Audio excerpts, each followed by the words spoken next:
Hi, I've got a prescription for diabetes test strips. How much is the copay? That could take me a while to calculate. In the meantime, you should think about over-the-counter Contour Next test strips. You get 35 for $19.99, and they're highly accurate. For full details, visit contournext.com/radio.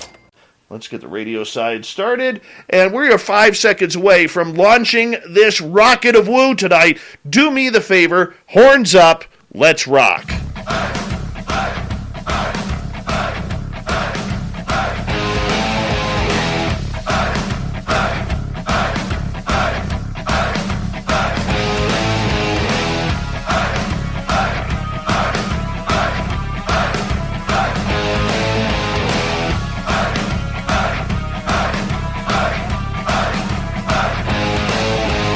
From the mountains of snowy central British Columbia to you listening around the world, this, my friends, is Spaced Out Radio. I am your host, Dave Scott, sitting in the captain's chair of SOR headquarters.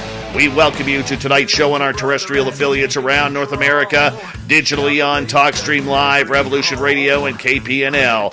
All of our archives are free. Go to youtube.com/Spaced Out Radio. Do old Davey the favor, hit that subscribe button. You can follow us on Twitter at Spaced Out Radio, Instagram at Spaced Out Radio Show, and now on TikTok at Spaced Out Radio. Our website is spacedoutradio.com. We have a plethora of features for you. Rock out to Bumblefoot. Read Shirky Poo's Newswire. Check out our swag as well. Tonight's show is brought to you by Chive Charities. Help make the world 10% happier by visiting Chive Charities today. You can find them on our website.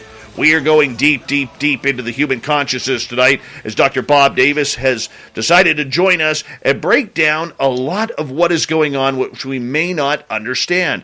What are we not understanding? Well, he is an internationally recognized scientist in this field after receiving his doctorate in 1981. He's conducted research, taught, and was an administrator for the State University of New York for over 30 years. He has spoken about scientific research on the effects of toxic stimuli on the brain and sensory systems in venues that vary from national and international scientific conferences, and he has published over 60 articles in scholarly journals.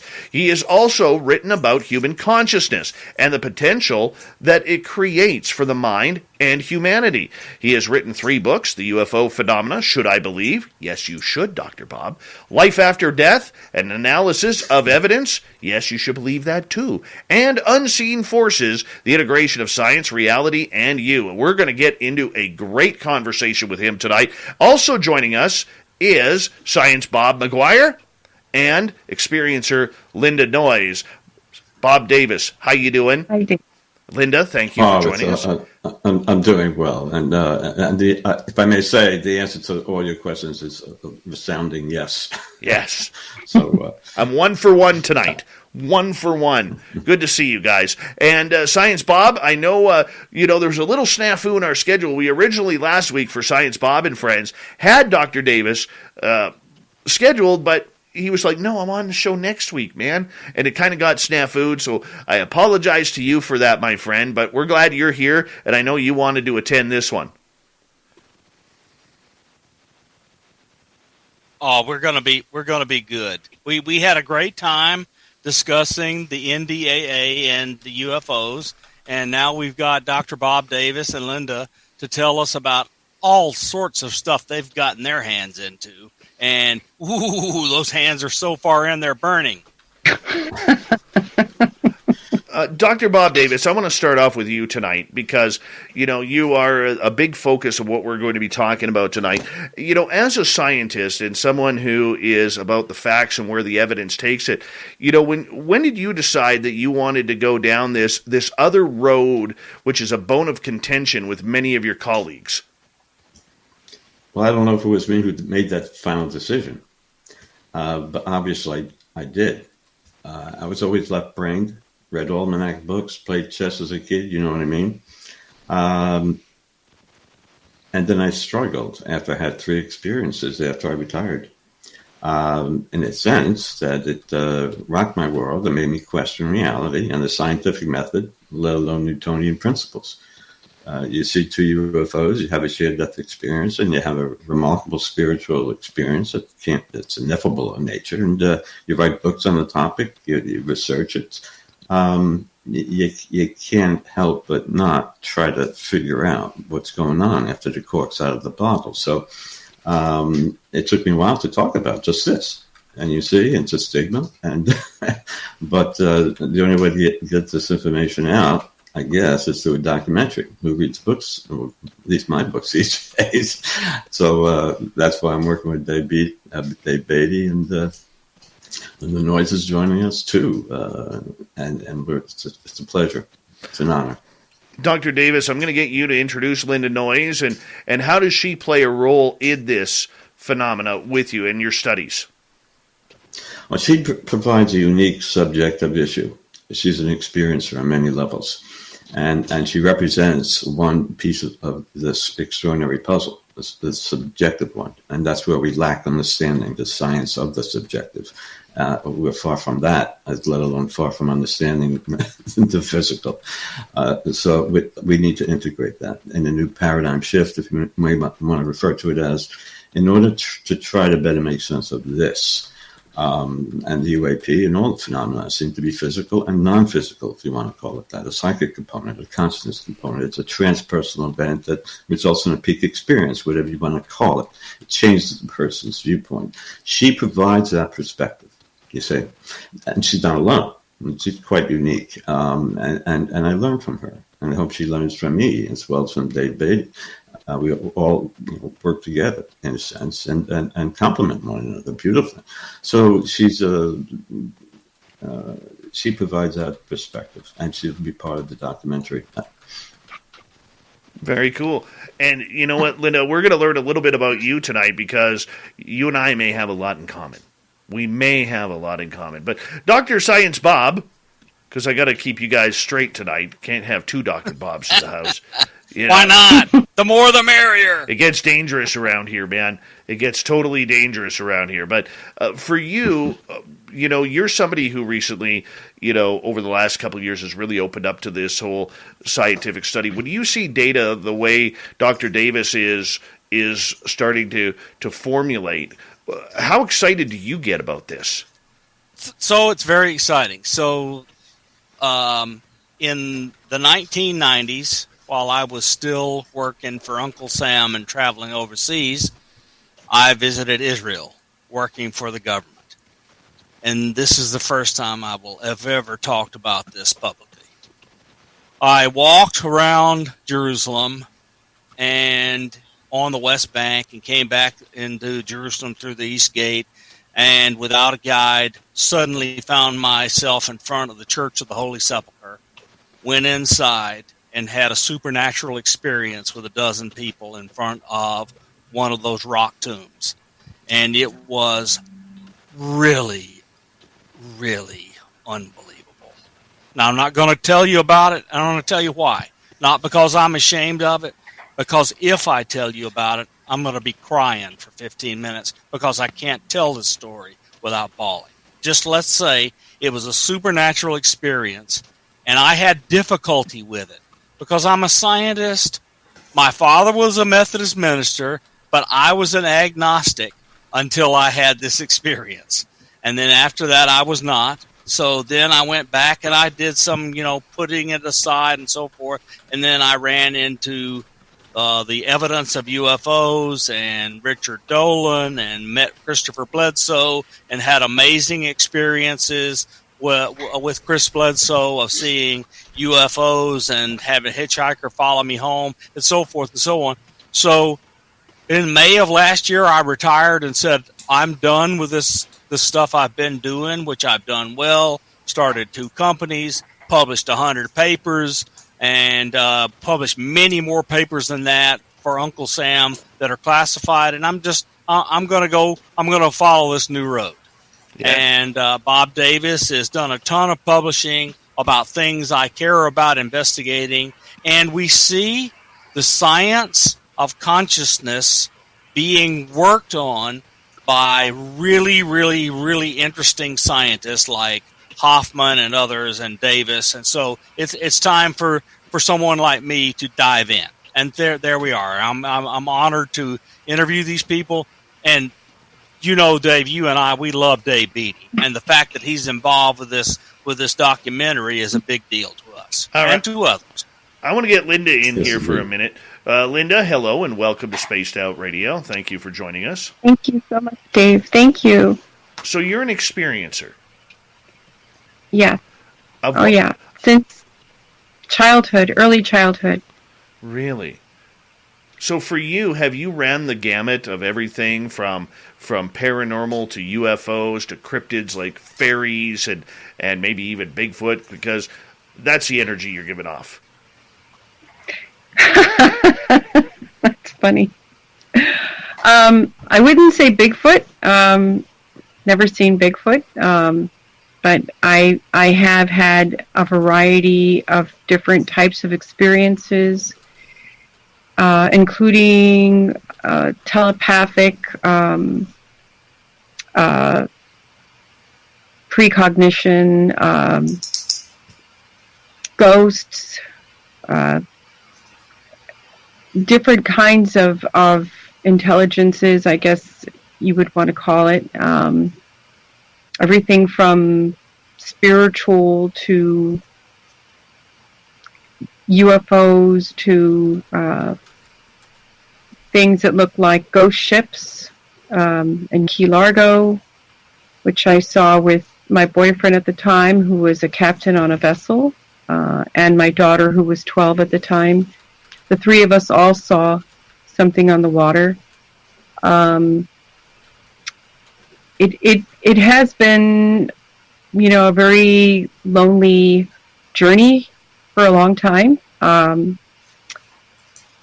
Even though other people might see things with you or, on their own, it's usually not something that people want to talk about. It's usually something that, people will say, oh yeah, I remember that was weird. And then, they just don't want to delve into it anymore. Because it's a distraction. It's not something that you want to spend your time with delving into. Sometimes it might feel a little uncomfortable to think about. There were many times it was very difficult for me to go to sleep at night. I've done some pretty silly things like keeping all the lights on in the house at night, buying 2 or 3 different night lights for the same room, things like that, or just staying up all night long because I'm afraid to go to sleep. So it takes a while to adjust, and I am not, young anymore as far as, my age is a little bit older than I look, but, I'm a grandma. And I would say that now, at this age, looking back, when children are afraid of things, now that I have a granddaughter, I can really relate to that. So if she says to me, I'm afraid of something at night, I take it seriously. Whereas, looking back in time, when kids would say something like that, it's like, oh, you're fine, it's not a big deal. Now I get it. I understand what that feels like. So, when I first heard about Skinwalker Ranch, I honestly believed that Skinwalker Ranch was just a show. It was like one of those ghost shows. And I really didn't believe it. I thought it was maybe a put-on. And then I started to hear that there was government involvement, investigating it. And when I heard about George Knapp's book with Dr. Green, not Dr. Green, but the other... Kelleher. Colm Kelleher. And I realized that there was something to it. And then I started looking into it. And I realized that my entire life has been very similar to that. Where, Skinwalker Ranch, you have UFOs, you have, spiritual sightings, you have everything. I mean, I don't have cattle mutilations, but, it's everything else that's involved in there seems to be very similar to a lot of the things that I've experienced throughout my life. So yeah, it covers everything. It covers just about everything. So I recently just finished a chapter for an upcoming book. It's a Greater Reality, and that's with Ray Hernandez. He was with Free, the Dr. Edgar Mitchell Foundation for Research into Extraterrestrial Encounters and Extraordinary Experiences. And we're just getting that going now. And Bob Davis has actually helped me with some of the editing. And it's been a long journey to write that, because I had to go all the way back to when I was 1 or 2 years old. And realizing that my entire life has been touched by this it's not very easy to accept it, you know. So very understandable. yeah, some people call it woo woo, you know. For me, it's pretty much become my life. I've grown to kind of expect it now, including today. Right? and you see what we're talking about here. But you see how complex the issue is, and we're going to delve into that, given the time we have, of course. Not only are the aspects of the phenomena, with the UAPs and everything in between, a matter of controversy, which in a sense shouldn't be. We're all feverishly trying to figure it out, technologically, consciously, whatever that means. But the other complex issue is just what Bob said, and I commend you for sharing that. And you see, I just started doing that. It took me a while to talk about my spiritual experience. What you had maybe is commonly termed a kundalini, although that's loosely used. But you know, we can compare notes on that. Yeah, the cork really does come out of the bottle sometimes spontaneously. In Linda's case, it was an evolving process, very different, but it just provides the essence of the complexity of the issue at hand here. So we're talking about consciousness, which we have no answer to. We're talking about UAPs, which we have no answer to, and everything else, which we scratching the surface on with stone knives and bear skin and all that sort of stuff. But because that cork is out of the bottle, either because of Kundalini, a UAP, and a gray in the bedroom, a deceased relative, all that information exchange, maybe that's consciousness. It comes in all different forms. It leaves the person with a transformative experience and a spiritual emergency. That can be quite severe. Depends on many variables, the personality involved, and the type of experience. So it's not only trying to figure out what's going on, the impact that it has on the person's psyche, mental health, quality of life becomes a supreme issue. For some and most, over time, it becomes a positive experience as it's integrated. Initially, how can it not be shocking? And we're going to talk more about that with some of the research that's out there, as limited as in nature. But let's understand, all of us here represent a major piece of the population that is still, for good reason, stigma largely, media largely, etc., are still in the closet, unwilling to reveal it. So again, Bob, thank you. I had a Kundalini-like experience. I had it about 5 years ago, and I just started talking about it. Why? Ego. You've heard of stigma. But, it's real. Bob, you take a psychological eval. I do. Well, I may fail. You pass. Linda passed. Dave, you pass. But the point is, millions of well-balanced people are having these kinds of experiences. And Newtonian physics, of course, doesn't touch it. Quantum physics makes more sense. It still doesn't get there, but it makes more sense. And we'll talk about it. But thank you for sharing that, all of you. Dr. Davis, for you, when you started to look into the whole consciousness aspect of science, how did you even start to look into it? Because if consciousness is everywhere, how do you record it? Well, how do you record consciousness? You ask an anesthesiologist that question to look at the level of wakefulness on EEG machine. You ask a psychologist, you'll get some cognitive psychological diatribe as an answer. You ask a theologian, you get an expected answer that's quite different. Everybody has their own definition of consciousness. So there's no uniform agreement, and that's another source of frustration. Are we basically innately inborn, as some people think?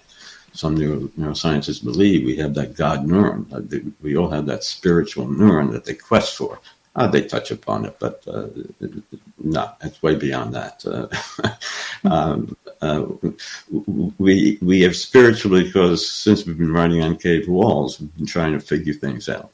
And that's genetically, inscribed in our brain, and we're still trying to figure things out. And the more we try, the more complex it becomes. But we're lit, and it becomes a purpose in life. It makes it challenging, however, with these spiritual emergencies. So,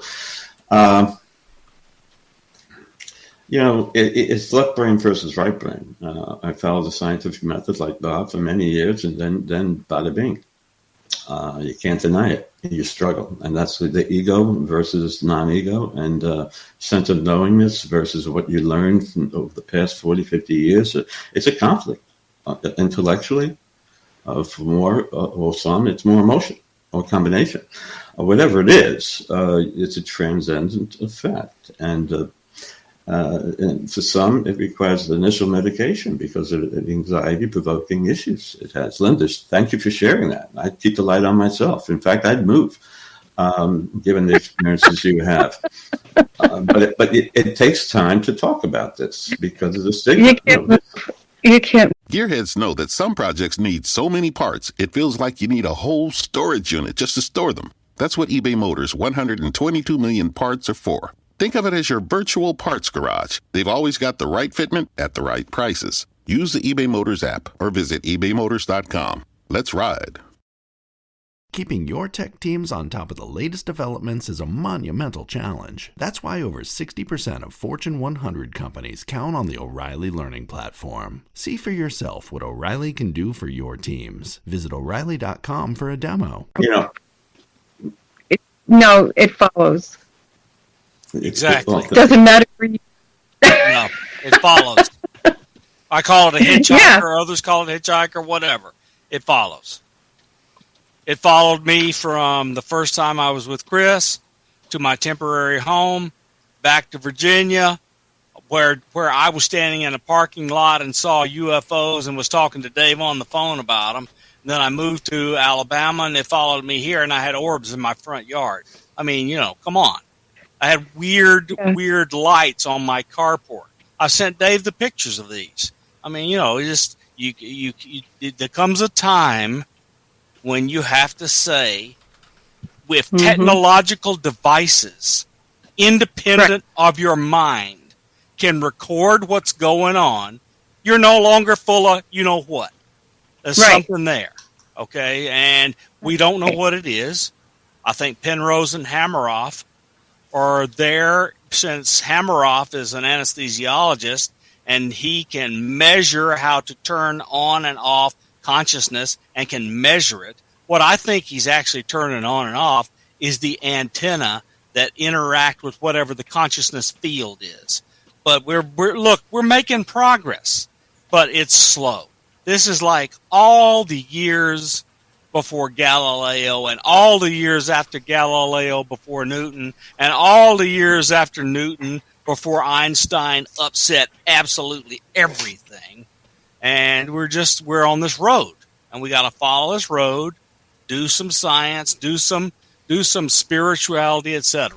Go ahead, Dave. All right, you guys all hold on. We are going to go to break here at the bottom of the hour. Dr. Bob Davis, consciousness, NDEs, OBEs, ABCs of what we are studying regarding the phenomena. We are also joined by Science Bob McGuire and Experiencer Linda Noyes. We'll be back with the second half hour of Spaced Out Radio coming up right after this.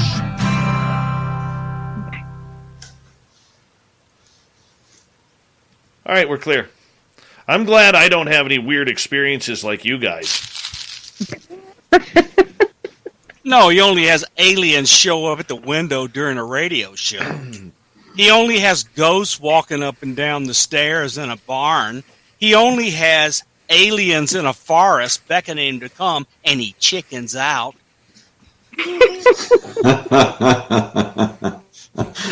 It's a business. No, this guy's has as weird of experience as anybody. Hey, and Bob, I was with Melinda Leslie last week, and we went out to this weird farm that apparently everybody and brother knows about but me.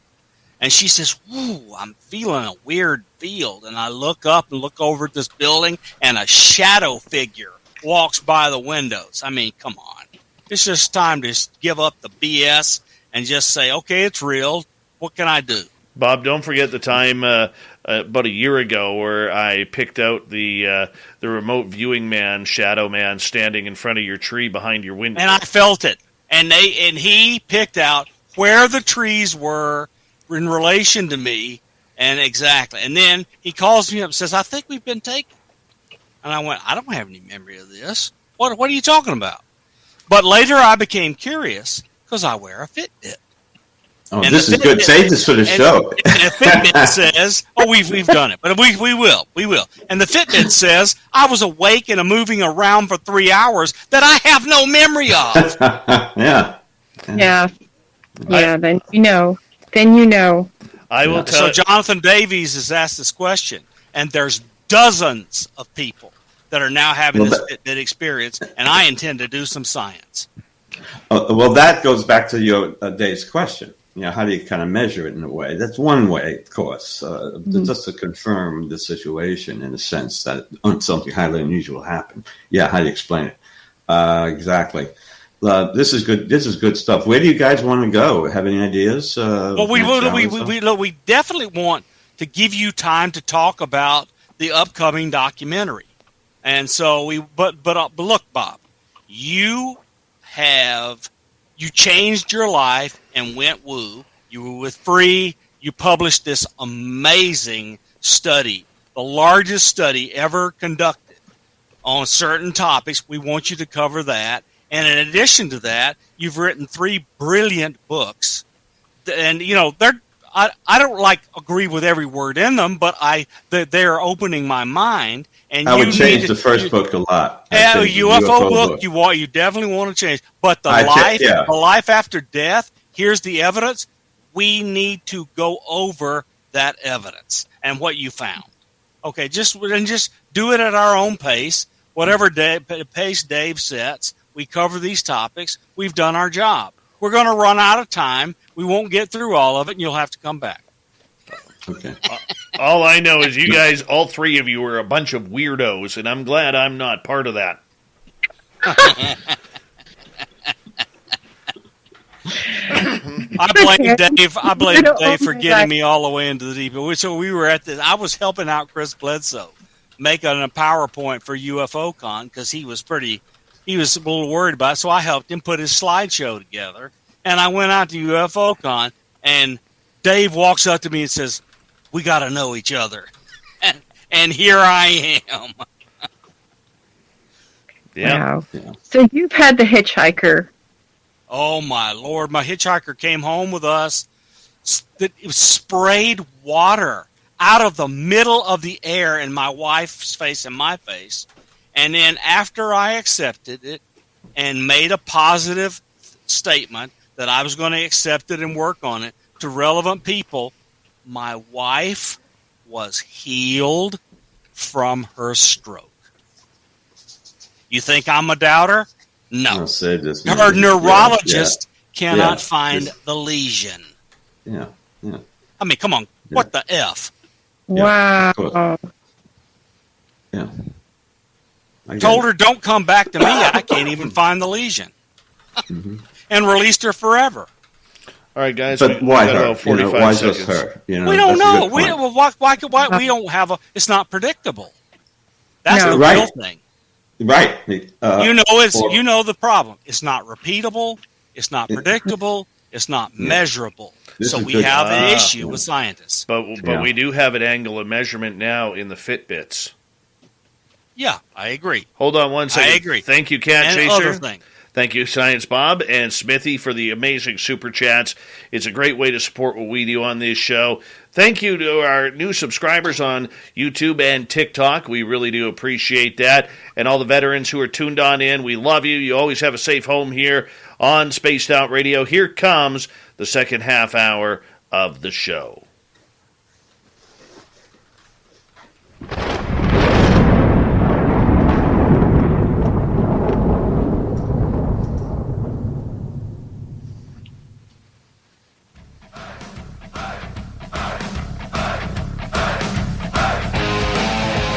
Here we go with the second half hour of Spaced Out Radio tonight. My name is Dave Scott. Thank you so much for taking the time to join us. We really do appreciate earning your listening ears. I want to remind you that if you missed portions of this show or others, check out our free archives by going to youtube.com/Spaced Out Radio. Do me the favor, hit that subscribe button. Our website is spacedoutradio.com. We have a plethora of features for you, including Rockin' Out to Bumblefoot, read Shirky Poo's Newswire. Check out our swag as well. Follow us on Twitter at Spaced Out Radio, Instagram at Spaced Out Radio Show, and now on TikTok at Spaced Out Radio. We continue on tonight with Dr. Bob Davis. We are talking consciousness and contact all night long. We are joined by experiencer Linda Ndes and a familiar voice to all of you, Dr. Bob McGuire, otherwise known as Science Bob around these parts. Everyone, welcome back to the show. It's a pleasure to be with you. Dr. Davis, I want to start with you on this one. You know, you had your own experiences that led you down the consciousness path to try and find out, you know, a theory as to what is going on. To this point in time, what do you believe is happening? Is consciousness part of a spirit? Is it a modality that we all are intertwined with? Or is there a God that controls us like the strings of puppets? What do you think's going on? Well, you'll have to get on the consciousnessfilm.info website for our documentary with Dave Beatty. The Consciousness Connection tries to get at that. Not that we're going to have an answer, but addresses the leading issues that relate to that. Because what is, you're asking me, what is consciousness? Information. Do I ascribe to panpsychism, information exchange? Then you say to me, well, if everything's conscious, how could something solid be conscious? Well, the table just told me, don't do it again. It's painful. Maybe that's an aspect of consciousness. It's information transcendence, whatever that might be, in whatever way, shape, or form, extra-dimensionally, or, you and I. It depends, again, how you interpret it. From metaphysics to the medical room. And that's what we have to come to some agreement on, what we're talking about. And that's where many of our polymaths like Science Bob struggles with, I think, trying to quantify, in a sense, getting back to your question, just that. What is consciousness mathematically? Can quantum physics, what we know of it, can math drive it? Can it incorporate that variable somehow? To explain the theory of everything, unless it's a simulation, VR, as Tom Campbell, who's in our documentary, will say. And yes, Eben Alexander, Jeff Long, NDE researcher experiences, who are also in our documentary. They'll give you a different definition. But to them, consciousness is leaving the body, universal love, timeless, spaceless, Kundalini effect, peak experience of some type, changes them forever. Well, while you're speaking about the film, please give us the website for the film, and in addition to that, tell people how they can support the film. Oh, thank you. Thank you for reminding me.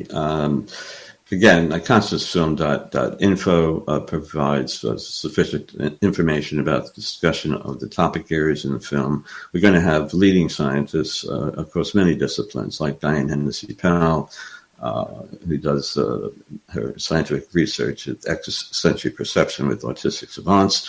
When Dave and I spoke to her about a month ago, she told us, for instance, getting off the topic, she has a 4-year-old that speaks different languages. That gets to your question, what is consciousness?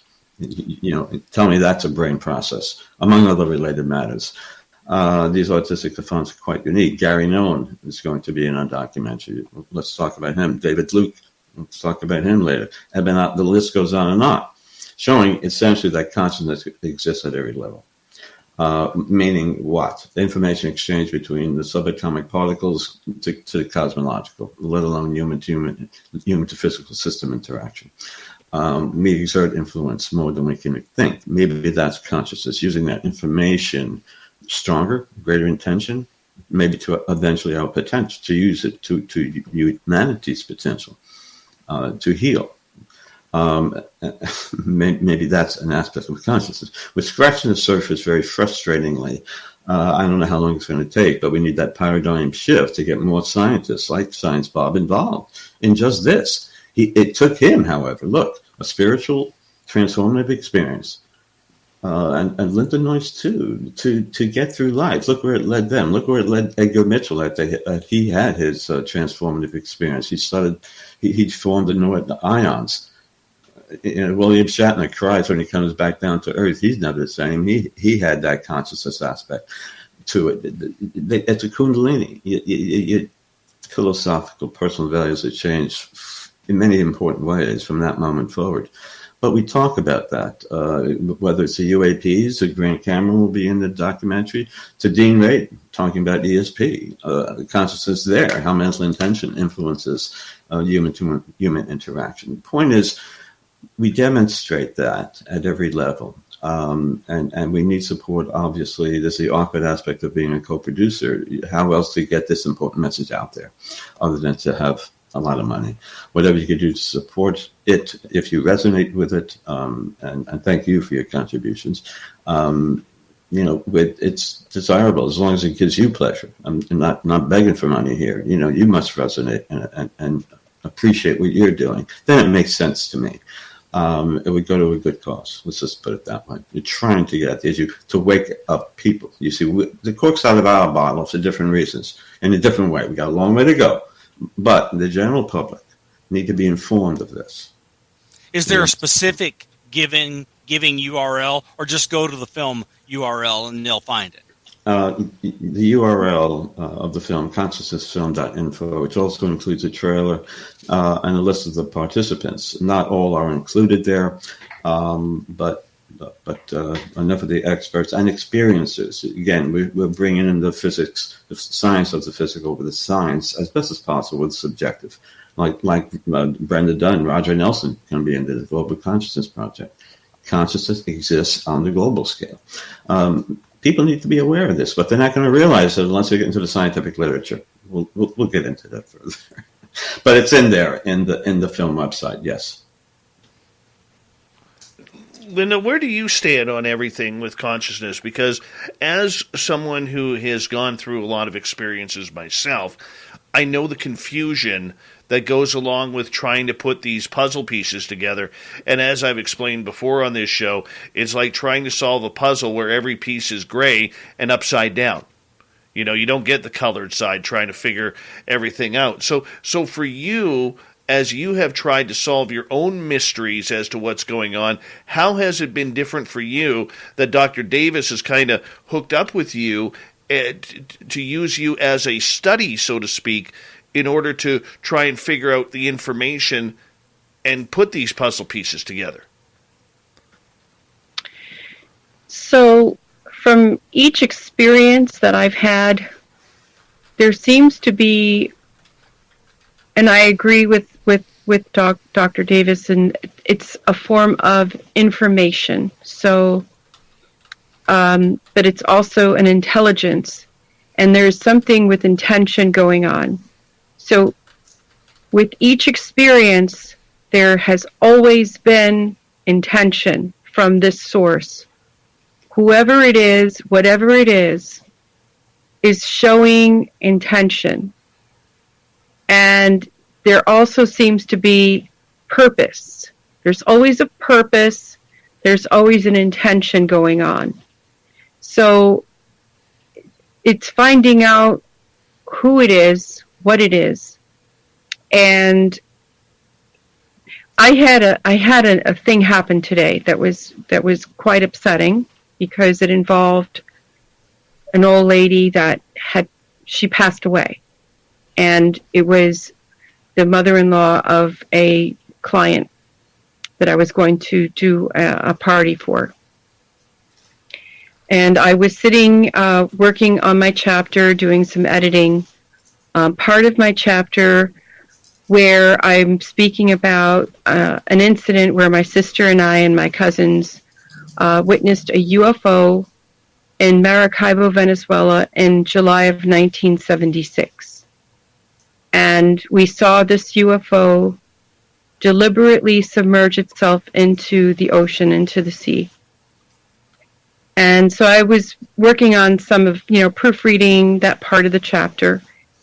And while I'm doing that, I received a text from my client. And she says, "I'm so sorry, but I have to cancel the party tomorrow. I just found out that my mother-in-law died." So I immediately call her to give her my condolences and, asking her, "Is there something I can do? Can I help you? Can I help?" Because she had to call all the guests and cancel. So I offered to call for her if she needed to be with her family. And so I asked her a few questions, and, I mentioned to her, I said, because she said that her mother-in-law was in Venezuela.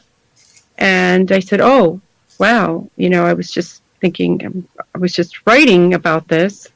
And I said, "Well, I also have family in Venezuela." And then I asked her what city her mother-in-law lives in, Maracaibo. And I was just writing about the incident in Maracaibo, Venezuela. So I asked her, I said, when did this happen? When did this happen? She says, "Just right now. Right now, it happened just right now. I just got the call. The lady that takes care of her just called me right now and said that my mother-in-law just died, just this moment." So that's a really uncomfortable thing. That's not, and those things happen. Those are things that have happened. That's what you call timing and meaning. I think you know the term, and what it means to you is what's important. So since Jung wrote about synchronicities, we've all lived through them, and that is an amazing synchronicity, Linda. Yeah, it is. And what are we talking about here? So physicists speculate. What's the current theory? Why did she have this experience? Does somebody provide information to her that should benefit her in some way by that? Is it information of what type? For what purpose? How's that done? Is it a biophoton regulation, as some of these physicists say? Maybe it's a carrier field of these, what are they called? Electromagnetic interactions. They don't have space or time. I don't know. We see it at a cellular DNA level. We even see it when you look at the brain, in a 3D way, in the spinal column. It looks like a torch in energy, a spin force, and we could discuss that. Is that, in other words, that other force that might explain maybe possibly some of this, where the brain interacts with that? I don't know. External. You talk about an external agent, and is that intelligent? Yeah, because we're getting this kind of information, as so many millions have. And how do you explain it? You get this interaction with the brain, which may very well goes back to your OR, where we see certainly quantum consciousness at the microtubule level. Hammerhart, the OR theory. We'll get into that. We see how the evidence is as well as a holographic construction of the mind. Piece represents the whole. At O'Reilly, we know your tech teams need quick answers to their most urgent questions. They need to stay on top of new tech developments. They need a safe place to learn the technologies your company adopts. And they need it all 24/7. Well, they can get it all at O'Reilly.com. With the O'Reilly Learning Platform, your team gets live online courses, tons of resources, safe interactive scenarios and sandboxes, and fast answers to their most pressing questions. Visit O'Reilly.com and request a demo. Brought to you by Noggin. Need a little extra help building your child's math and reading skills? Their favorite characters from Nick Jr. shows like Paw Patrol, Bubble Guppies, Blue's Clues, and Blaze are here to help. Let's get to work! And they're in Noggin, the smart and fun learning app, where activities are designed to grow the skills your child needs to succeed in school and in life. Fabulous! What's even more fabulous is that you can claim a limited time holiday offer of 99 cents a month plus taxes for 3 months by visiting noggin.com/iHeart. Start your free trial today. $7.99 a month plus taxes until you cancel after free trial ends. Visit noggin.com for terms and conditions. Relatedness. We see aspects of quantum physics if we can extrapolate from the microscopic to the physiologic to the macroscopic. We see these analogies. Bob, I bet you like to play chess like when you was a kid. You try to integrate pieces, and you were such an important subjective piece as well as you're a science person, but you have both components. Maybe just struggle real in a different way because of that.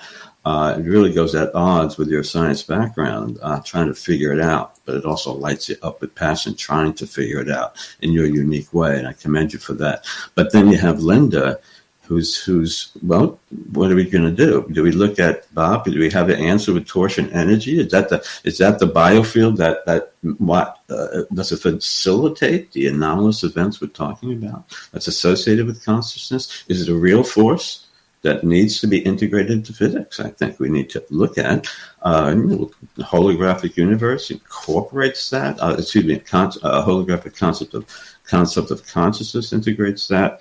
Edgar Mitchell ascribed to it. It doesn't mean it's right. It means that Newtonian. It addresses it much better than the unified field theory ever could, which is not designed to. But that's where our science is largely. That's a uniform agreed upon aspect of true reality, Newtonian physics.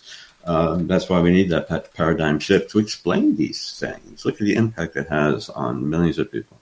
And let's not ignore that. As far as UAPs are concerned, too, physical phenomena, as Linda, but also a consciousness psychic component as it's now being further revealed. Even the DoD came out with that cognitive, I forget how they put it, cognitive interaction, as they describe it, between something else, right? UAP and humans, besides the physical, no question.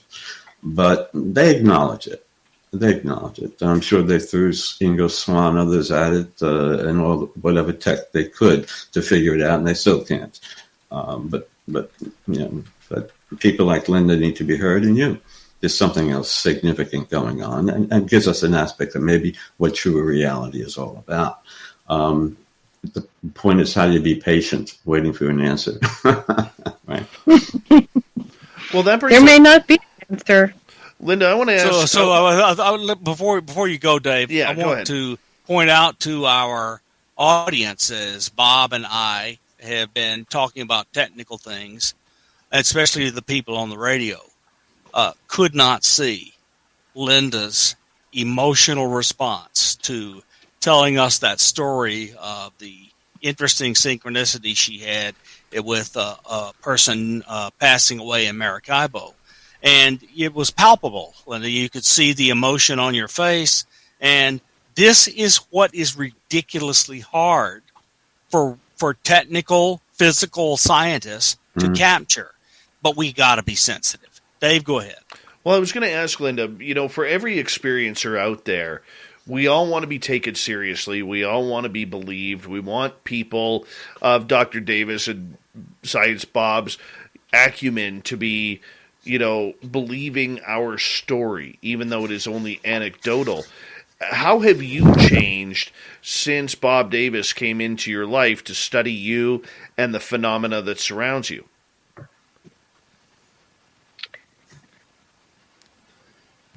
She doesn't know me long enough, I don't think, to find out. Yeah, but it's no. It has been a really great improvement in me piecing together the timing, in fact, between finishing this chapter and getting together with Dr. Davis and sorting things out and trying to make sense of them. It has really helped me because I think what happens when you get caught up in the moment of an experience, and the first reaction is, oh my God,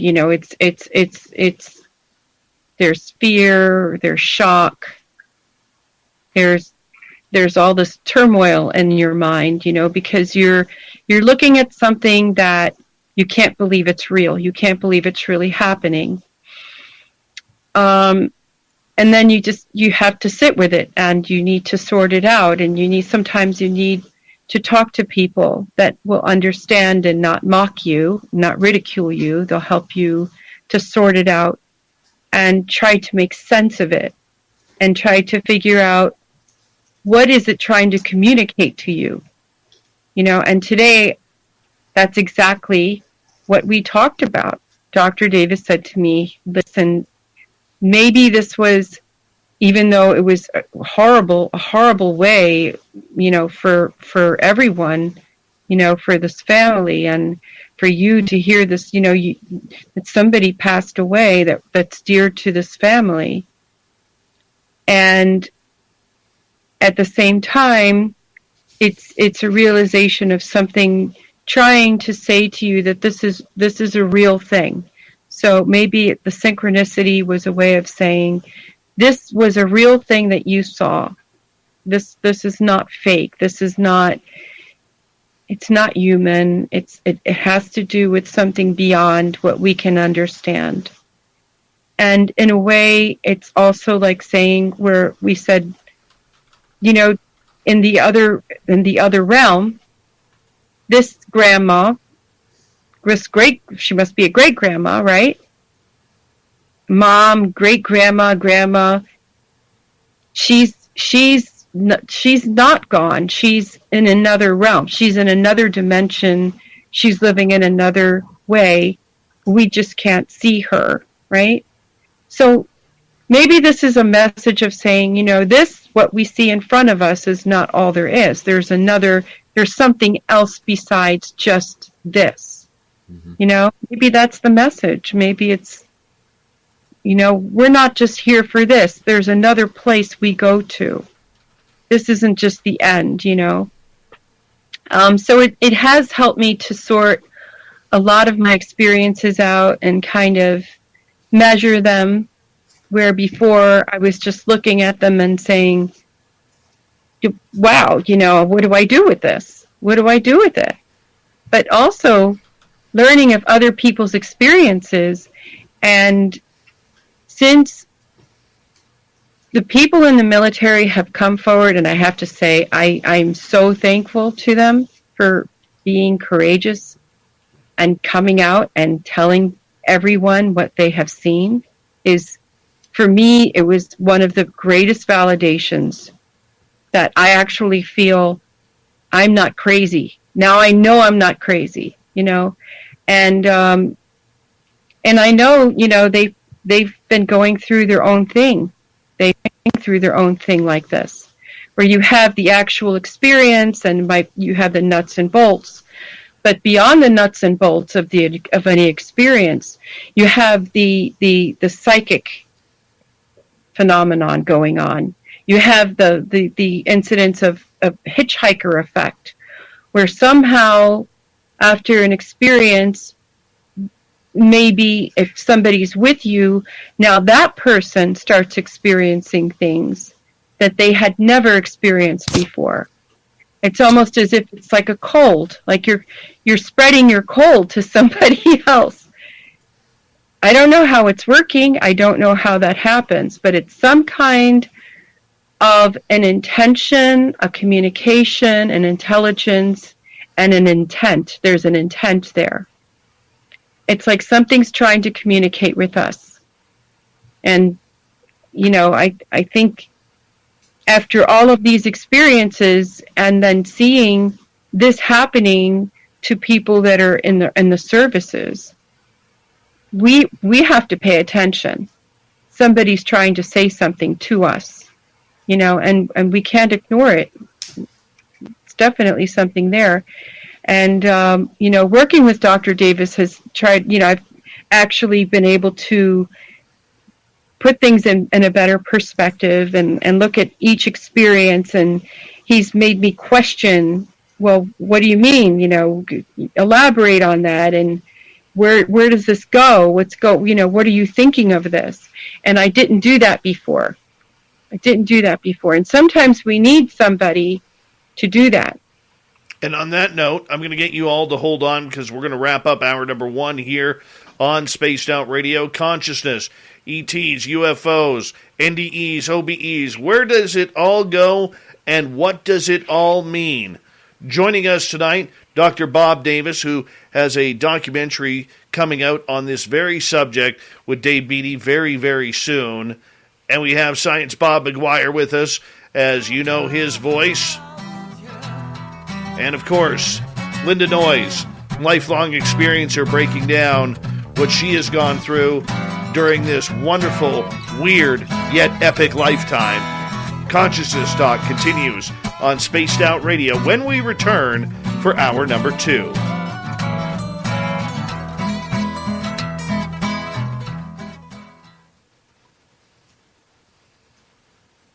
And we're clear. So let's suppose that consciousness is a quantum system, and my quantum system and Christopher Bledsoe's quantum system go together at his home, and we have a shared experience. Right then and there, our quantum systems are entangled. They're entangled, and so action at a distance happens through the entanglement. Now look, I can't write down an equation that proves one damn bit of that, but it feels right. Remember earlier, Bob was knocking on a desk with his hand. That is a field causing that. Quantum electrodynamics causes his hand not to go through the desk, not because it's solid. It's not solid. It's a field. And these fields repel and interact with each other. Sure. And it feels to me like consciousness is some kind of field that we don't understand yet. Now, way science and math have worked really well is shedding all of the crap and going back to basics and starting from basics, building up a construct on which you can do things. And Hoffman has done this with conscious agents. Conscious agents is a fancy name for a probability space, a probability measure, and a few other things. And then we need to layer on top of that actions and so forth. And finally, we derive from this conscious agents quantum field theory and quantum information. If we do that, we're going to get someplace. But we are not there yet. No. Oh, yeah, I agree. I'd like to talk about synchronicity in the free study quickly to bring in consciousness and maybe the UAP. Did you hear about the Day article? You talk about consciousness, by the way. Kevin Day? Yeah. He just came out publicly. Yeah, but I've known Kevin for a while. So anyway, I knew about this, but I'm glad it came out. Are you talking about Kevin or David Fravor? Kevin Day. Kevin Day. Who's had some, I think he mentioned it took home a kind of hitchhiker home with him, I think. Fravor has not admitted to woo-woo of any kind. He just saw something. Day has suffered tremendously with the hitchhiker and other things. Yeah. He suffered. Okay. Yeah, it can cause suffering. Yeah, it can cause suffering. Emergency. Exactly. Cost him his marriage. It cost him a ton. Right, and it's a pandemic, and where do you go for help? How many psychologists know about it? And don't put them on Thorazine. You know that. And they put him on crap, so it didn't work.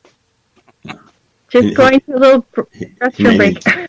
You may need DMT. We could talk about that if you want. We can go anywhere. We can go to 4 in the morning if you want. But I don't think I'll make it. I don't think Linda will. She's been up since 8. How much time do we have left? We have about an hour and a half. 4. No, I mean to the break. We have 3 minutes. Hi, Alien Probe Master. Welcome, and thank you for lubing us up for tonight's show. We appreciate that. Oh, my goodness. Brazelhoff, how you doing?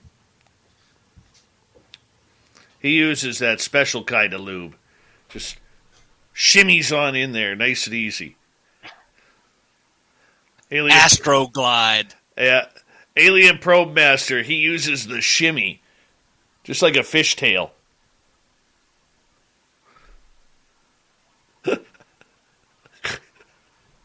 And he's greeting us from Uranus. Mm-hmm. Yep. Willow Trees, how are you? Yep, he lubes us. He's our official lube master of Spaced Out Radio.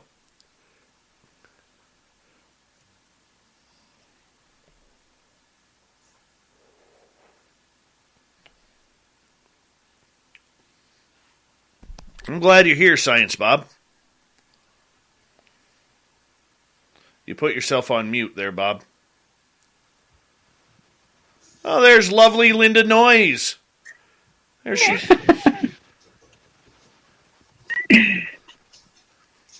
Hi, gorgeous Lavira. Welcome back. John Poe, good to see you.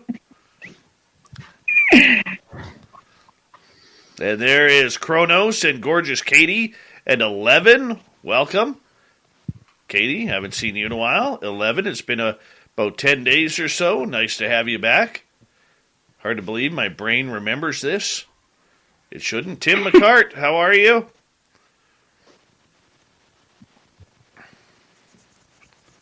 Slipping and sliding. That's right, Katie. Right there, slipping and sliding. All thanks to Alien Probe Master.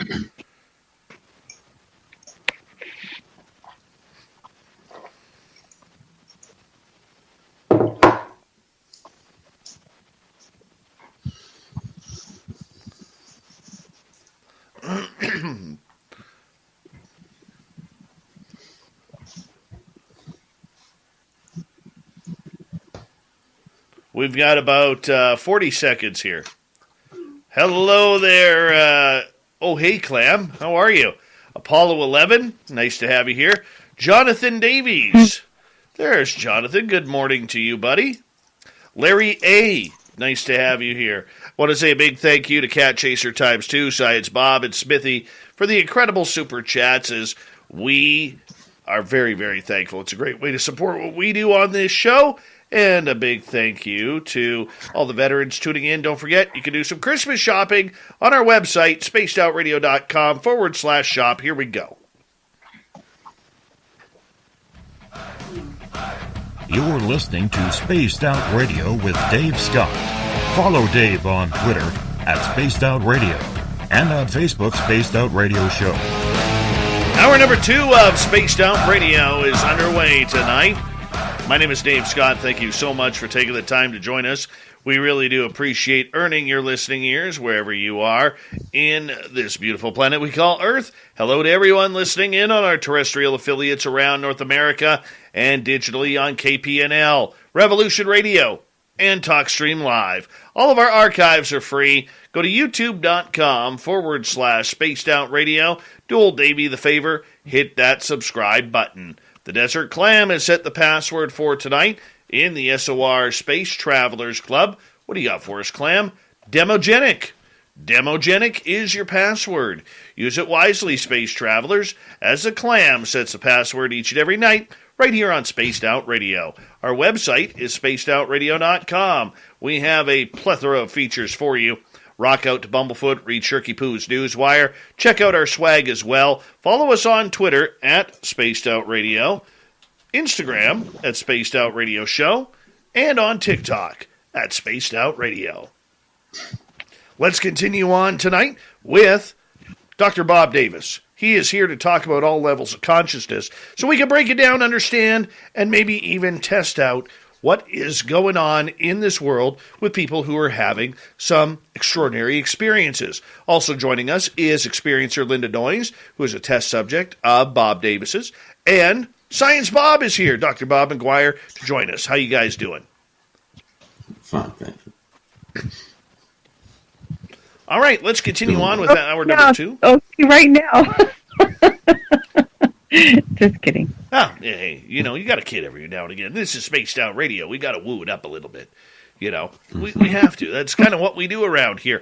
But I want to ask you, in regards to consciousness, Dr. Davis, the way you kind of have looked into this, to me, when I break it down, it is a higher level of everything, which I'm really, over the last couple of months, starting to lead towards using the phenomena more. I used to use the word paranormal as an umbrella term, but now I find myself using the word phenomena because the consciousness aspect of everything really seems to reign in true, from people who claim they have flown the craft to people who have had NDEs, out-of-body experiences, dealing with paranormal, and it just seems to all tie into one. Is the consciousness aspect this invisible thread that so many miss when it comes to tying the entire phenomena together? I can't be egotistical enough to say that I have an answer. All I know is that, many thousands of scholars before me have written about it, including Plato, Socrates, and hundreds of thousands of lectures, hundreds of thousands of papers written on the topic, and we still don't have an answer.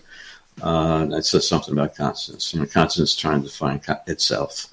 I think it probably comes in many different forms. Maybe it's a part of spirituality. Maybe it's a part of determining my free will. A brain conscious, a physical consciousness, central nervous system consciousness, cellular. It goes on and on. The point is, information exchange exists at every level, and I think we see clear evidence on the subjective level. And Bob is right. How do you tie in physics in a sense with that? How do you make meaning of the essence of the subjective experience? That to me maybe is the most important aspect of consciousness. When you receive this information, it's a physical download, a Kundalini experience, a miraculous medical healing, which people experience in many ways with UAP encounters. You start wondering, it is a phenomenon indeed, but what kind of phenomena? Consciousness is part of it, and there's a physical aspect to it. That's how complex it is, but we don't have an answer. In order to understand that, we understand truly. Keeping your tech teams on top of the latest developments is a monumental challenge. That's why over 60% of Fortune 100 companies count on the O'Reilly Learning Platform. See for yourself what O'Reilly can do for your teams. Visit O'Reilly.com for a demo. Brought to you by Noggin. Need a little extra help building your child's math and reading skills? Their favorite characters from Nick Jr. shows like Paw Patrol, Bubble Guppies, Blue's Clues, and Blaze are here to help. Let's get to work! And they're in Noggin, the smart and fun learning app, where activities are designed to grow the skills your child needs to succeed in school and in life. Fabulous!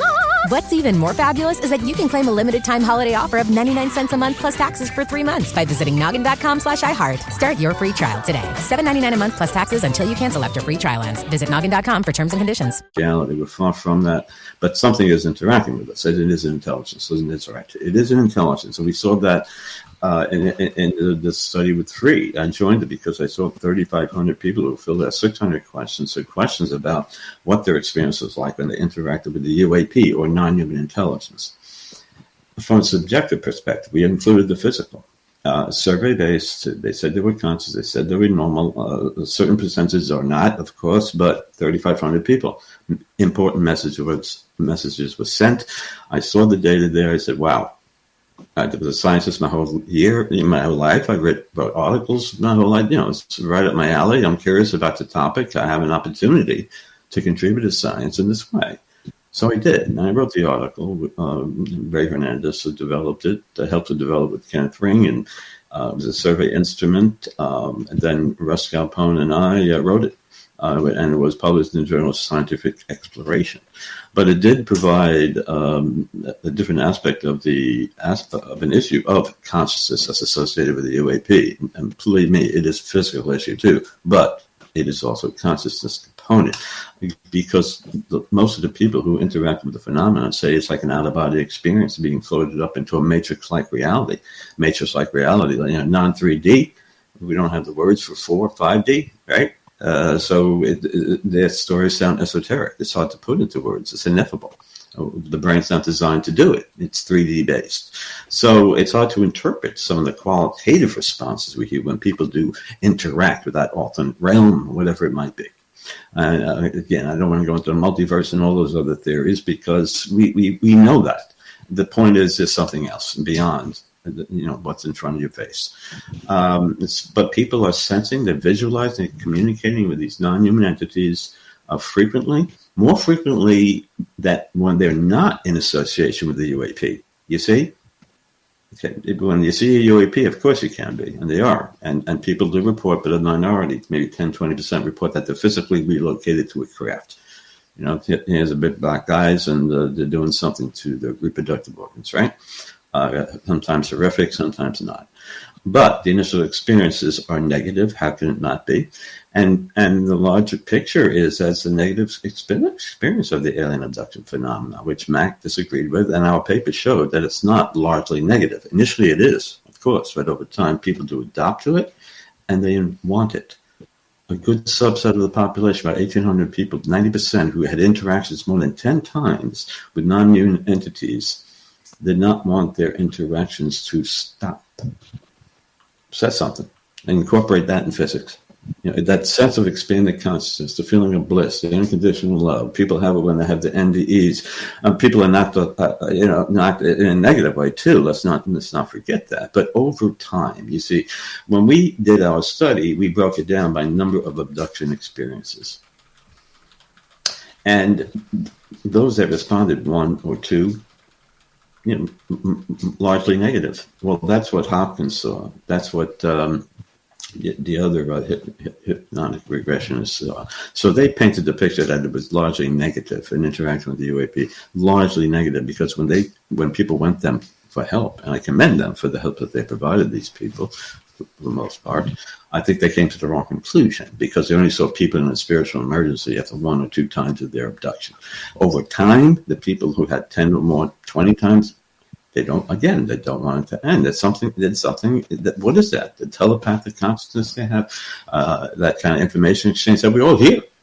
And some of us experience that download of information. We know the great scientists have often said, like Edison never came to me. It comes to me in a dream, or when I'm in a hypnagogic state, when my brain's half shut down, I dissolve the ego in the left brain, and then I can communicate on more of a quantum level, and I'm space and time, whatever, right? Law of entanglement, and I get information that my brain's filtering. See, the brain may serve as a filter, not a unique idea.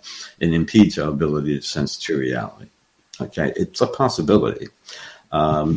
So once we kind of short circuit it, possibly through DMT. There's a study that came out just the other day. You talking about synchronicities? I think it was today. David Luke is in our documentary. They just came out with a study, a thematic study of people who have DMT. They inhaled it. It was a survey-based, 60, 70 participants. They almost all interacted with non-human entities, varied range, from cartoons to grades to you name it, everything between.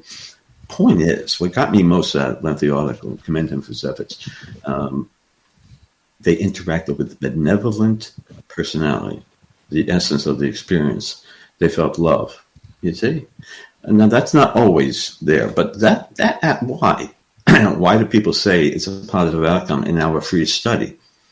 You see, there is, whatever the information exchange is, it's generally benevolent. Not always. I know the demons and all that, the horrific experiences, they do happen. Maybe that represents another branch of the tree. But the point is, thankfully, it's largely positive, but it's largely an out-of-body experience. They float up. Science Bob. Well, so, my own experience is a little bit different, though. My first, I would call, experience happened when I was 3 years old. I got up one night, got out of the bed, went in and talked to my mother and her friend, and suddenly they found out I could read like I was 16 years old at 3. And it has happened overnight. And no one has any explanation for how it happened. When I was 1 year old, I had 3 near-death experiences because I cardiac arrested and had encephalitis. And I arrested 3 times before I was 1. Okay, so, and then I had a missing hour and a half of time when I was 18 years old driving home with my girlfriend. And none of these things I felt scared or threatened or anything. I was exhilarated. I was loving it. And after the hour and a half of missing time, I changed my entire life. Everything about my life changed after the missing hour and a half. I have no idea what happened. I just know I changed. So it doesn't have to always start negative. I don't remember any negative thing at all.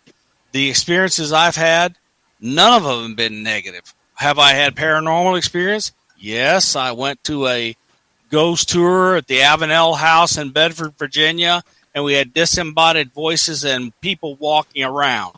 And I thought it was other people in the group, went downstairs, and they weren't anywhere near it. So it was disembodied people talking in the hall outside of the door we were in. So you have these weird, conflated, weird consciousness experiences. So let me bring it back now to something you wrote. Talk to us about life after death and the evidence, and talk about your book. Life after death. Before I wrote the book, it was 50-50. After writing the book, it's 51-49 in favor of life after death.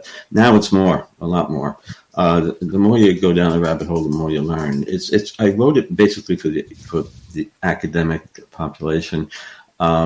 The UFO book, I would more the intro 101, and in the 6-7 years since that, I would rewrite many sections and add a great deal more. There are better books out there. It's good if you want a nice intro 101. But the point is your life after death? Well, is consciousness the brain? What are we talking about? Or is there another force interacting with the brain? But do we persist after death, like Hammerhoffen would conclude? We're infinite, and he's not the only one. There's meta studies that I incorporate in that book on ESP that show that ESP is real. There's no question about it. Dean Braden is in our documentary. It's statistical. It can't bend the spoon. Some people claim they can, but you got to dig into that literature and understand statistics to see that it is real. So you cultivate it, of course.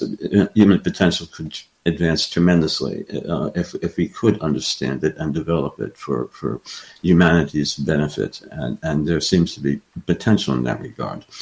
Then you go into mediumship and work research at the Windbridge Institute, 80-90% accuracy by trained mediums, double, quadruple blinded. Well quality research. Some people can do it. They got an antenna, as you recall. Maybe the caudate part of the communicates with bilateral heightened connectivity of white matter that Gary Nolan talks about, that they see in this unique experience of population. So maybe you had that unique brain that allowed you to become that autistic savant. So the 4-year-old can speak 6 different languages, or what's a cube root of 5,812, and the 6-year-old looks up and gives her the answer, and she's right. What's that? Accessing an information field called different things. People perceive Nobel laureates, and they also believe that there's a consciousness field around us. What does that mean for life after death? I think it means something. We very likely persist. I say that with hesitancy because that left-brain ego thing, right? Mm-hmm. Science Bob, we're trained, for decades. We fight that continuously. Maybe we stop fighting it when we flatline, the screen fades to black. But people sense that when they have NDEs, they interact with benevolent beings. OBEs, it's always benevolent beings, and then you say, well, people I'm talking to who are more well-balanced than me are telling me that they touched the gray. They interacted with the deceased relative. They interacted with Supreme Being. We see that with our, the free study, another major like reality. They have this unearthly realm that they're in, and then there's a mystical effect where they sense or see another person. Well, humanoid often, but it comes in all different shapes and sizes, as you might expect. Point is, and that could be a projection, for us to better accept it. So it's a mind game at some level, besides just telepathy. But they're saying something quite important, of course. So it doesn't prove a darn thing. Are people seeing a different world or seeing different world differently? And the neuroscientists will look for that God spot to see if there's an innate spirituality. It causes us to believe in God and causes us to see these things. They're all archetypical things that's built into hardware. I don't think so. It reminds me of those drawings on the cave walls and pictures drawn 1,000 years ago. A beam of light coming from above into the head. Other strange things that now, given our better understanding, that they were trying to express similar things to what we're doing now, using the technology, artwork of the time, and language, etc. But they were describing the same darn things, and Plato asked the same questions we were asking. Is there life after death? Everything. So, because we know there is, don't you see? We know there is. It's just filtered. I think that the ego is suppressing it. Some people, however, it's less impeded. Like you, Bob, when you had that, you had changed dramatically.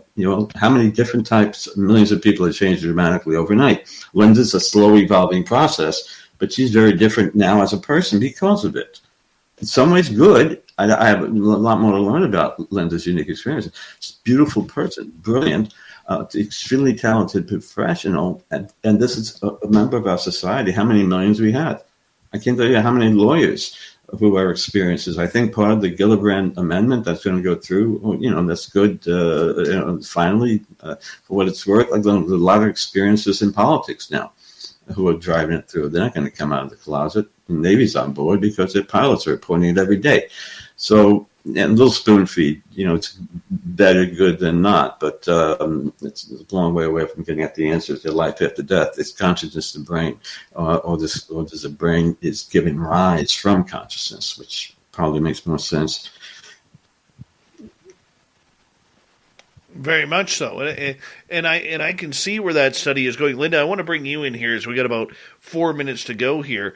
In some of the conversations you've had with Dr. Davis about consciousness and about the aspects of what you have gone through, trying to figure out the path that you have taken, what have you learned about the scientific side as an experiencer?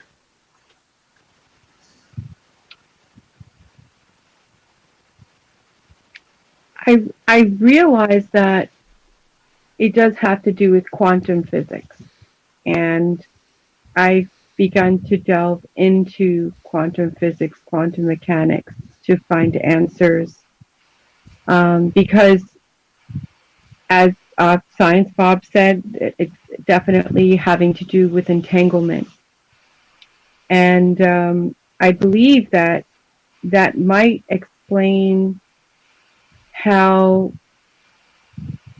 when you have contact with another person who may not have had experiences before, and you could just be with them, or you could be talking about the phenomenon together, and then that person somehow experiences their own experiences all of a sudden, where they've never had them before. That it does have something to do with quantum physics. Absolutely. Absolutely. And I mean, as you said, I mean, nothing is solid. It seems solid. We feel it seemingly solid. But I had one experience in 2015, and it was late. It was in the middle of the night. It was August 31st, 2015. And during my experience, I literally felt where my body changed from a solid matter state. And as if, in sublimation, where you have a solid, go straight from a solid to a vapor. And that is the only way I could explain what I felt my body doing at that moment, was going into a vapor state. And then from that point on, going through the closet door. And I believe that, that's an example. It's a scientific example that there's some sort of technology involved here that we don't understand. It's way beyond our years. And perhaps whoever this is has this ability to do this, where it looks like magic for us, but it is some form of science. It's some form of advanced technology. It's like ice evaporating into a gas. It's form and formless in a way. Ice. Yeah. I don't know. It's a transition. Absolutely. And somehow bringing it back to the solid state. And not when you come back from that state, of course, and that experience, you're not the same. You're never the same. I think people ought to realize that if we take a look at an atom, 99.13 nines with a little bitty 4 at the end is empty space. Okay, It's empty. Okay, so there's virtual things happening, but never mind. The real particles that are in an atom are mostly a tiny, tiny bit of the volume that keeps us from going through our chair and hitting on a desk. So we got to understand, there is no solid. There is no matter that people are thinking like of these little building blocks that fit together like bricks and keep the water out. There's just nothing like that. Quantum physics has told us it's not like that at all. Forget about it. Yeah. That's right. Yeah. You mentioned life after death, and it all ties in. And that's the beauty of it, and the frustration aspect is all interrelated in some ways. But you talked about my life after death book. If you told me what's the best evidence that there's life after death, it goes back to what Eben Alexander talked about, who's again is in the documentary. He met Dr. Bob. I'm going to get you to wait right there because we do have to go to break here at the bottom of the hour. We will continue on with near-death talk, NDEs, out-of-body experiences, consciousness, the topic du jour on Spaced Out Radio with guest Dr. Bob Davis, Science Bob, and experiencer Linda Noyes. We continue after this. All right, we're clear. All right, let's get some listener questions in. Yeah, listener questions. If you guys want some questions asked, put them in capital letters so old Davey can actually read them.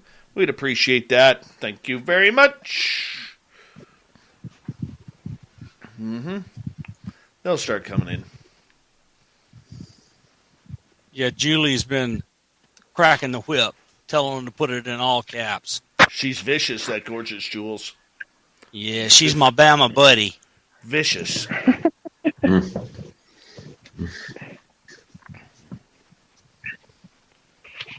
Yeah, it's I never thought I would see a day where I would be talking about this in public.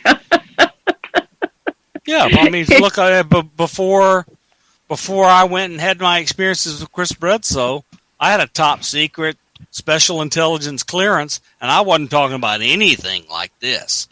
Okay, and then I went, hey, some things are more important. You had a passion. Bob got the woo. Well, the woo jumped on my back and wouldn't let go. Friggin' Dave Scott.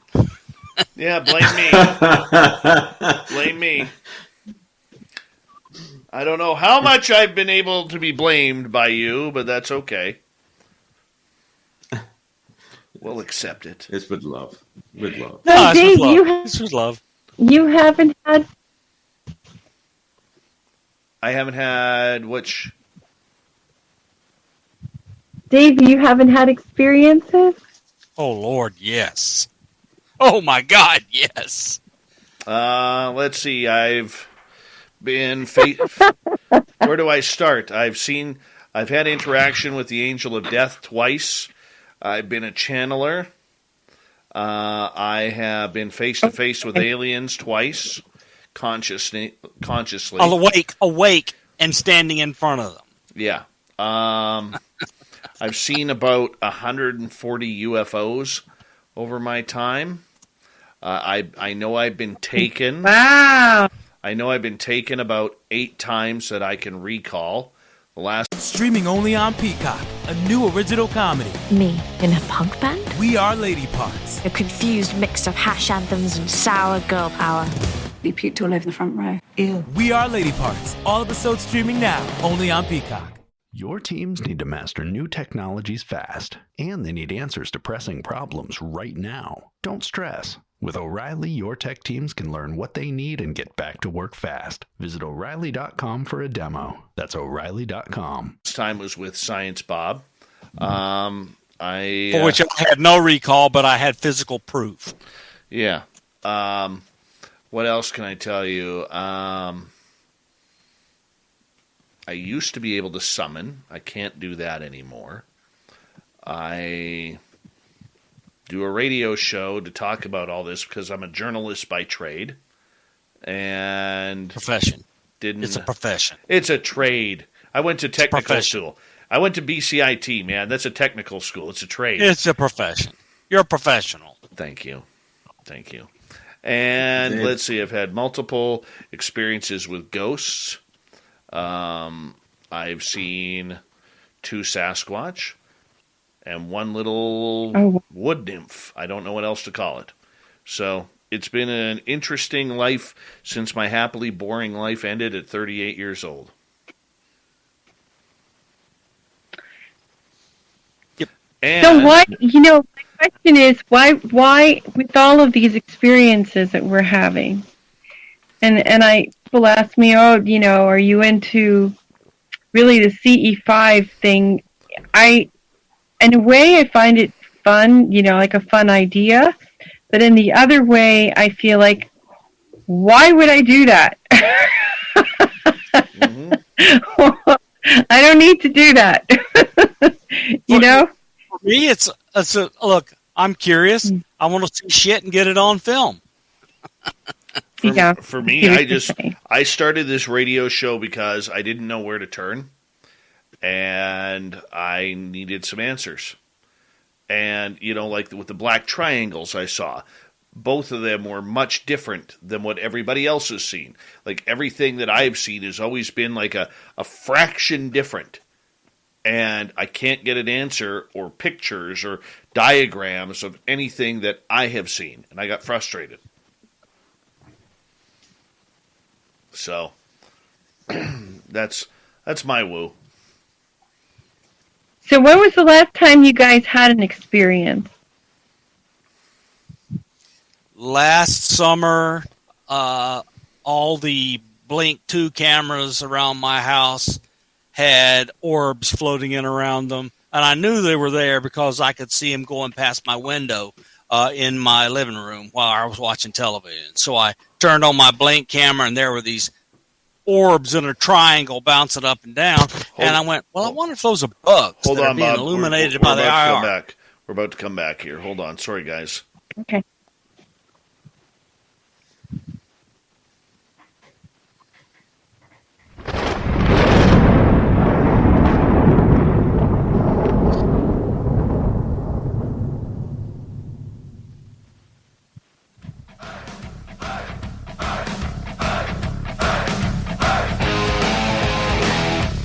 We passed the halfway point of Spaced Out Radio tonight. My name is Dave Scott. Appreciate each and one of you listening in, each and every one of you, that is. Want to remind you that if you missed portions of this show or others, check out our free archives by going to youtube.com/Spaced Out Radio. Do me the favor, hit that subscribe button. Our website is spacedoutradio.com. We have a plethora of features for you. Rock out to Bumblefoot, read Shirky Poo's Newswire, check out our swag as well. Follow us on Twitter at Spaced Out Radio, Instagram at Spaced Out Radio Show, and now on TikTok at Spaced Out Radio. Consciousness talk all night long as we have Dr. Bob Davis with us, breaking everything down about his unique choice of study. Science Bob is here, along with experiencer Linda Noyes. We're going to get into some audience questions right off the bat. Science Bob and Bob Davis. Mennonite Abe would like to know, what you think about the legislation that passed. Good or not? I think it's good. People need to read some of the text, and it sets up an office. It mandates collection. It mandates taking our fancy sensors and fusing the information and making a report about what's found by this fusion to Congress. So I'm just telling you, that one piece of it will take all these exquisite instruments and force them all to look for UFOs and UAPs and USOs and then put it all together. There's over $1 billion worth of work just getting that started. So it's going to have a serious budget because the mandate is there. They have to figure out how much money they need to do the mandate, and it's going to be billions. Okay, that's number one. Number two, they are forced to talk about artifacts that they have collected from crashes, and the word artifacts is in the bill. That's number two. Number three, they have to reverse engineer stuff, and they have to tell about any reverse engineering they've done and make a report to Congress, and they have to tell about the stuff they found in a public report once a year. I think it's a good thing. We'll see.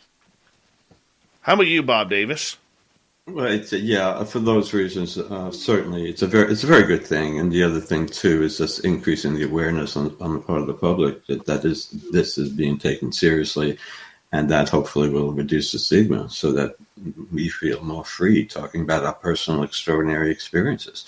And so again, it works on several different levels, and it's about time. You kind of wish Stanton Friedman was around to see it. But you never know what still will be kept secret, but it's certainly a step in the right direction. And it's a very, very positive event, no question about it. His consciousness is around to see it. Yes, indeed. That's one way to put it. All right, let's go to another question from Sunsaver.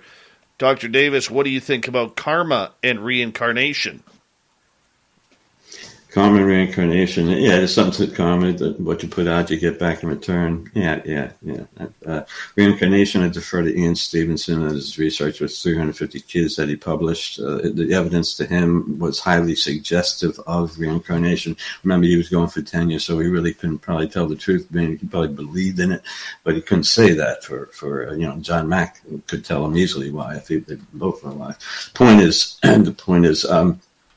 And he looked at a few hundred of these young kids before the age of 8.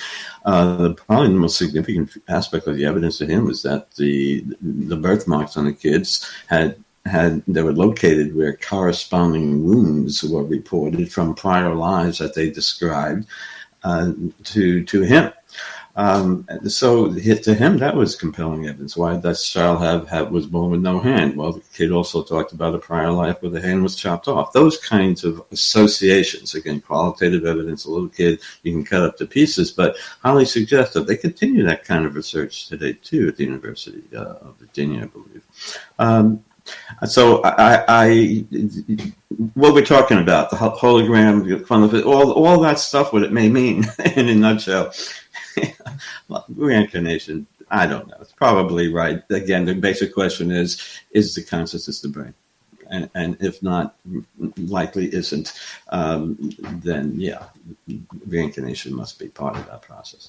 And I want to add Leslie Kane's book, Surviving Death, covers a lot of this stuff in great detail with actual events and studies and people's names. So that's a good book to read. Yes, indeed. All right, let's move on to another question here from Nicola. Dr. Davis, what do you think of using the name of Jesus or prayer from stopping the experiences? Well, some people say it works. I've heard it, anecdotal, but don't go by that as a formula that'll always work. Here again, these questions are posed. We have 10 million kinds of questions like this. There's actually a book about how to defend yourself. Kathy Martin wrote one, how to defend yourself against this kind of effect. How do you stop it if you don't want it to happen? So some people report, it may not be saying the word, but the intention, when maybe a negative entity is there. Who knows? But the point is we need more research along these lines, the thematic essence of these kinds of issues, you see. And we're just scratching the surface. We need much, much more of that. And although getting back to the prior question, although the government is going to study the UAP, the public still has to be very much involved. And the boots on the ground like UAPX and other, ufology organizations need to be very much involved and supported in any way possible. That's when we're really going to get, I think, that smoking gun that we all look for, or at least get a little bit closer. We've all talked about how intention is important. So if you are a believer in Christ and you invoke Christ's name to help you, you are really loading up on intention, and it probably helps. That's a good way to put it. I agree. Okay, let's move on. Mental intention. Yeah, good. Let's move on. Vash the Impaler is asking, have either of the Science Bobs heard of blind people who have had near-death experiences? And Jeff Long talks about that. There's been a few studies, not many studies, small sample size, of course, but and people describe what they experience visually. And what got Jeff Long most amazed about blind people who reported having NDEs was that they were surprised when people said that you know what, us sighted people can only see pie-shaped, 180 degrees, because when they had the experience, they saw 360. This is what people who had NDEs said. This is what quantum constant says, quantum physics says, no time, no space, a 360 viewpoint. The out-of-body experience, interesting. So, yeah.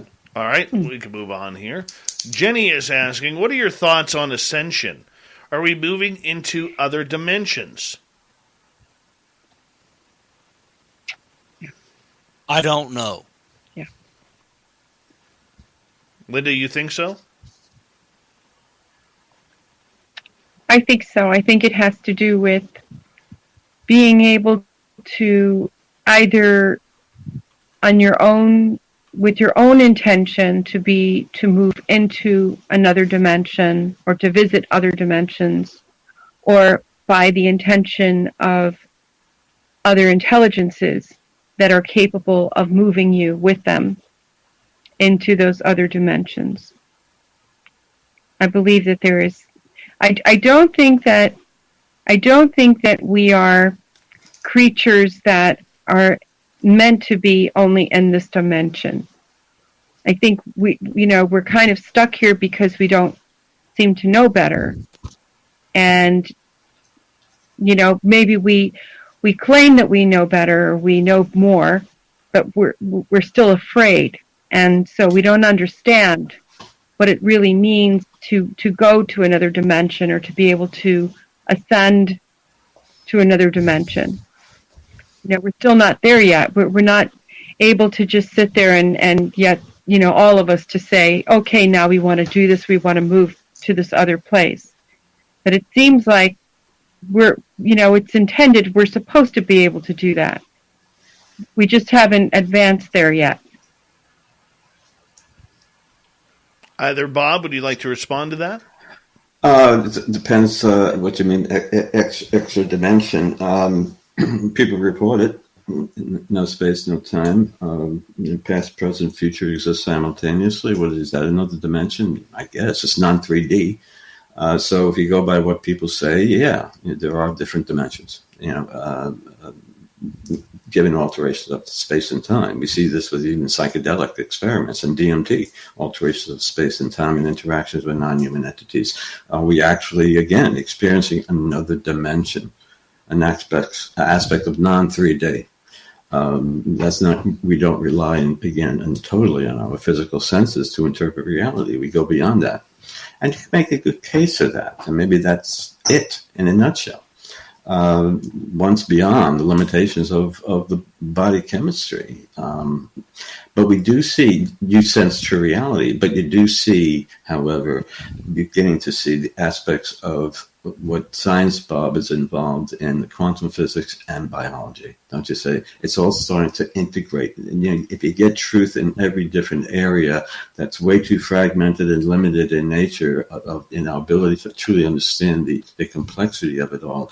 You need to integrate what you consider to be truths, even from religion, history, UAP to the paranormal, to everything we're talking about. What's the woo and the non-woo? What's legitimate, and what do we ascribe to, believe in? And I commend you, gentlemen, for helping along those lines in the way you do.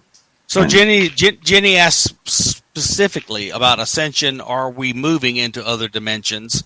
And I just don't know the answer. But I want to tell you, as a mathematician, physicist, engineer, higher dimensions, that doesn't seem like any big deal to me. I worked in higher dimensional spaces my entire adult life. And I know that it's really easy to construct a mathematical object, which may in fact correspond with some physical instantiation that allows us to change from one frequency or one dimension to another. And if you crank up a frequency, which means something very specific to me, you can move into another dimension, theoretically. How we do that physically and in the real world with real experiences, I don't know the answer, but mathematically it's no big deal. Right, integrated. That's the missing link, isn't it? That subjective, the essence that you were referring to earlier. And I'm getting at the same issue. How do you integrate the subjective and the physical? And I think that once we're successful, whenever that is, we'll hopefully get to that answer better. All right, let's move on to another question here. This one from Sovereign. All right. Nope, that's about Bob's and my experience. We'll get into that later on. Julie is asking, if all is consciousness, then are the physical manifestations of the phenomena stigmata?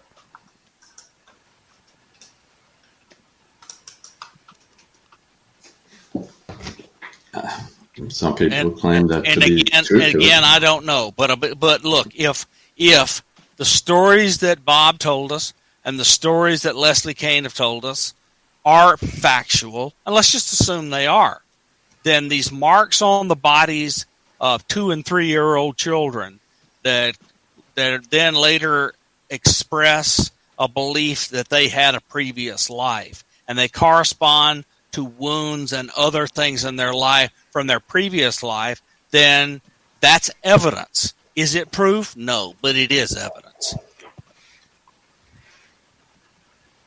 And vertical perception. Eben Alexander will say he met a beautiful woman.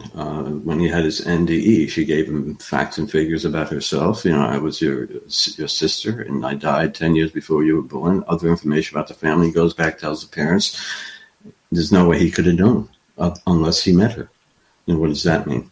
These Pekingarian cases, what do you want to call it, vertical perceptions, rare, but they occur. And I'm looking at that. Jeff Long is the founder of the Near-Death Experience Research Foundation. You have thousands of these NDE qualitative reports of people's NDE, getting at this in a sense. Again, hard to just understand because they're sensing non-3D, but they all share similarities, certainly. Has what to do with these other dimensions, universal love, everything that we hear about, of course. But that kind of information, more than anything, proves to me of life after death. Information that we could not have obtained unless we did visit the other side, with another, whatever that is, come back, have it verified. Good luck with that. That's what Ian Stevenson was after. We should be looking again more into the qualitative research. It's out there. There's many master's thesis, dissertations, in a vast array of qualitative information. Even in our study that was published, we didn't include it, but the responses to 600 questions, qualitative. John Climo is trying to make sense of it, but it is so esoteric in nature because they're trying to, again, describe these other whatever realms of existence using language that's 3D based, because language represents our understanding of the universe. We don't understand when we're in that non-3D zone. We're using language that's not appropriate for description. We need a social anthropologist. We need a linguist, like in that movie, to try to decipher some of this communication that it seems that we're receiving. It's as bizarre as that. As time, Vallée was right. It's bizarre. The people that study, Hasdal and Lights, Terry Durrani, he talks about the same stuff. That's an intelligence. You get kind of getting off the topic, but and I'm not saying it's UAP. It could be plasma intelligence. He called it intelligence after decades of studying it, throwing the scientific method at it. And he's not alone.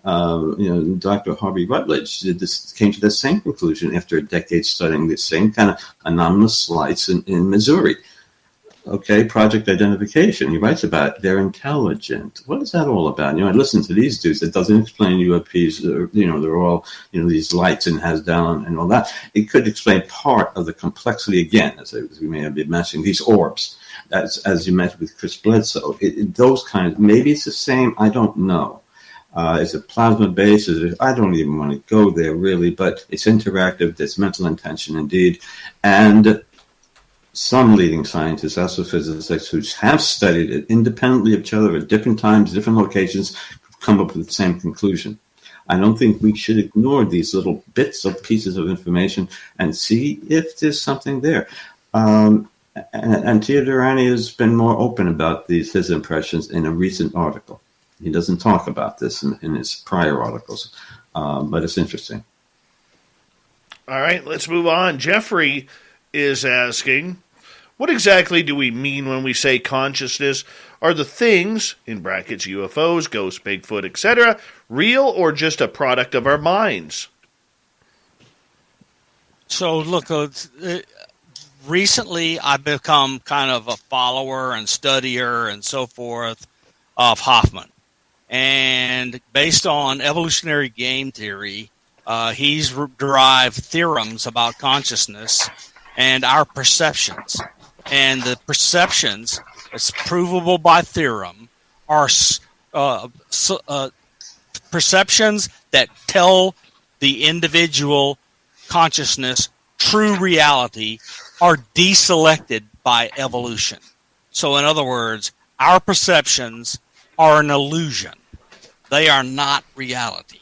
So what that means to me is the answer to your question is your own consciousness, your own personality, your own experiences, your own upbringing, whatever. All of the factors of your life impact what you will. Gearheads know that some projects need so many parts, it feels like you need a whole storage unit just to store them. That's what eBay Motors' 122 million parts are for. Think of it as your virtual parts garage. They've always got the right fitment at the right prices. Use the eBay Motors app or visit ebaymotors.com. Let's ride. Your teams need to master new technologies fast, and they need answers to pressing problems right now. Don't stress. With O'Reilly, your tech teams can learn what they need and get back to work fast. Visit O'Reilly.com for a demo. That's O'Reilly.com. Experience with some strange occurrence. So this has been reported by lots of people who bring evil intentions to Skinwalker Ranch have a bad day. People who don't bring evil intentions to Skinwalker Ranch don't necessarily have a bad day. So I think that we know enough to know that given both science and experience, the answer to your question is likely yes. We perceive them differently. Middle Child is asking, Dr. Davis, do you think the phenomena is physical, metaphysical, or both? What phenomena? It's both, and maybe even more so. It depends maybe on the phenomena involved, but it seems the brain is involved and an external energy. And maybe it's all physical in that regard. We don't know the variables that we're really talking about here, so it's hard to say physical. I'd say it's yet to be explained. So it's another force that not in the unified field theory, but but it could be a physical force that is integrated with the brain, like that torsion energy or spin force, possibly. And so it could be physical. We call it non-physical in the sense that it has psychic. What do we mean by consciousness? What do we mean by paranormal? So we don't have the understanding about what these terms really imply, let alone whether it's physical and non-physical. And it's a great question. I wrestle with the same thing. And that's a part of the UAP issue, too. What's physical, what's non-physical. And it seems to be both. Hynek and Vallée and others come to that conclusion. Some more than others. And, but there's just an example of incomprehensible complexity of the issue that generates these kinds of good questions. All right, Linda, I have a question for you from Lynn, who is asking, what made you decide to share your experiences? That's a good question. It's taken me a really long time, and I've felt very alone for a long time. And I would say in mid to late 2017, there were, a little bit before that, there were some major concerns that Kim Jong-un was going to do some things with his little nuclear weapons there. And I knew already there was a history of UAP or UFOs shutting down our, nuclear weapons in different locations around the globe. Russia had it happen. We've had it happen. And I kind of was really hoping and I guess praying that something would give and something would come out. And we did. We had December 2017. A lot of our military service people came out about this phenomenon. And I think after that, I really felt like it's time to start saying this publicly. And I did in 2018. I had a conference with Free. Ray Hernandez asked me to do a PowerPoint presentation for one of the Free Experiencer conference in 2018 in Miami. And that was the first time I spoke publicly about it. And after hearing a lot of other people's experiences, I started to realize that this is something that's going on around the world. I'm not alone. I'm not crazy. And for those other people out there, you're not alone. You may not be ready to come out and talk about it, but I think it's important to listen to what other people have experienced, so you feel a sense of that you're not isolated. And for me, this is about helping other people not feel isolated like I felt. And right there, that's where we're going to stop it, as we got to go to break here at the top of the hour here. We're 2 hours in. We have Dr. Bob Davis, Science Bob, and Linda Noyes here for another 30 minutes here on Spaced Out Radio, talking about consciousness all night long. Then at the bottom of the hour, it's Dave 101 time once again. The NDAA. Good? Bad? Are you indifferent? Am I indifferent? I don't know yet. I'll tell you when you listen. Hour 3 of Spaced Out Radio. When you return, and when we return, on the mighty SOR.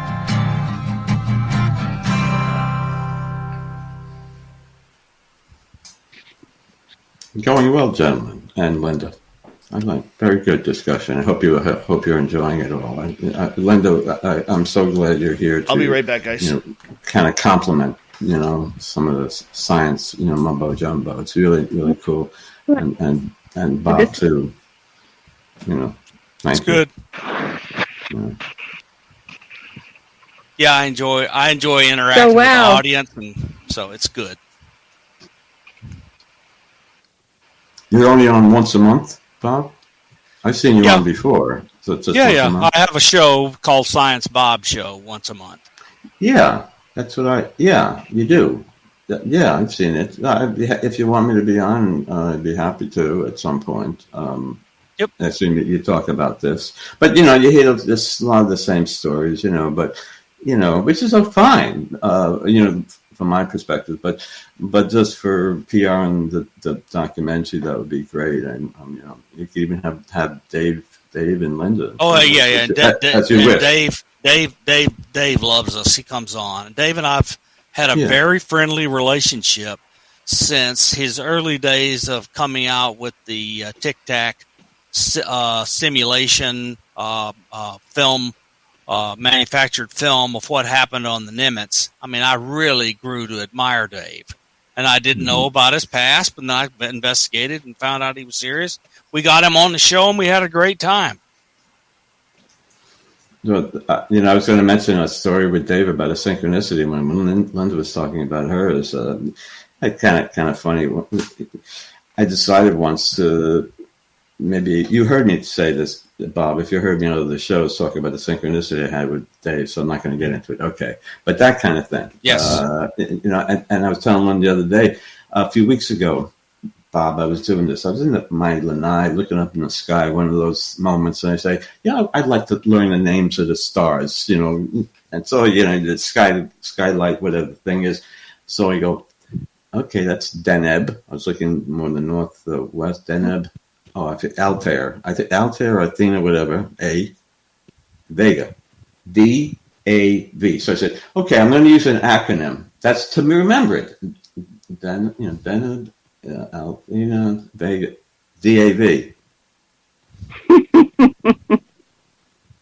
You see, he's he doesn't have to be a polymath to figure that out. You see that? No, it's good. So I want to talk to you about another thing. So you were talking about knocking on something before, and I was talking about it being a quantum field mostly empty, and Carl Jung interacted with the physicist that gave us the principle that determines you can't put your hand through your desk. It's called the talk about the Pauli exclusion principle. And Wolfgang Pauli was his major interactive person when Jung was putting together his feelings, thoughts, etc. about synchronicity. Pauli had a major impact on him. And Pauli went into a lab at Princeton.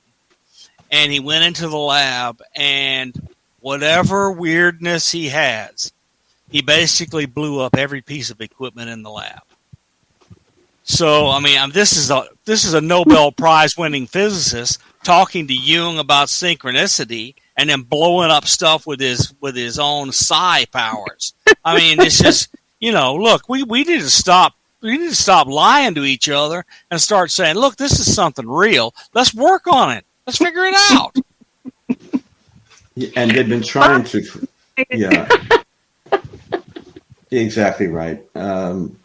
And how much do they really know in unacknowledged access programs? More than what they let us know. Do we have any? We always speculate on that. And the isotope ratios and looking for that hard evidence. The breadcrumbs they leave us. Who said that? It's like we're being spoon fed. I do this to my wife. I always feel there's somebody. Playing. Obviously with you guys. We all sense this. There's something. I don't know. But I keep questioning. Why are they doing it? I want an answer. That paper, you talked about coincidence. Like I mentioned before, I read the paper by Luke, DMT, just published. Why are they doing it? And the people who do the DMT never did it. They're saying they're like our angels. And it gets back into the religions thing again.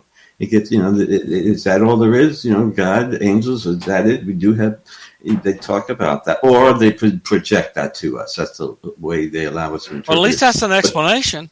But that's what they come away. I forget the percentage, but 100% are coming away with that benevolent interact. They felt the love in them. Yeah. Interesting. Yeah. All right, last segment. Yeah. Okie doke. All right, boys and girls. What a fun show this has been.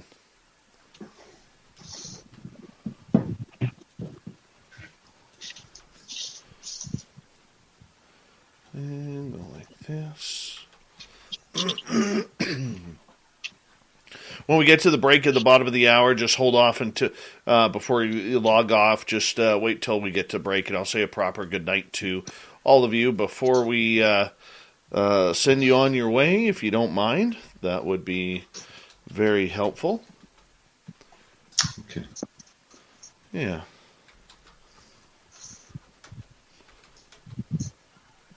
And we got about 18 seconds. Big thank you to Todd, Cat Chaser ×2, Science Bob, and Smithy for the awesome super chats. It's a wonderful way to support what we do on this show on a nightly basis. Stick around for Dave 101 at the bottom of the hour. Here we go, everyone.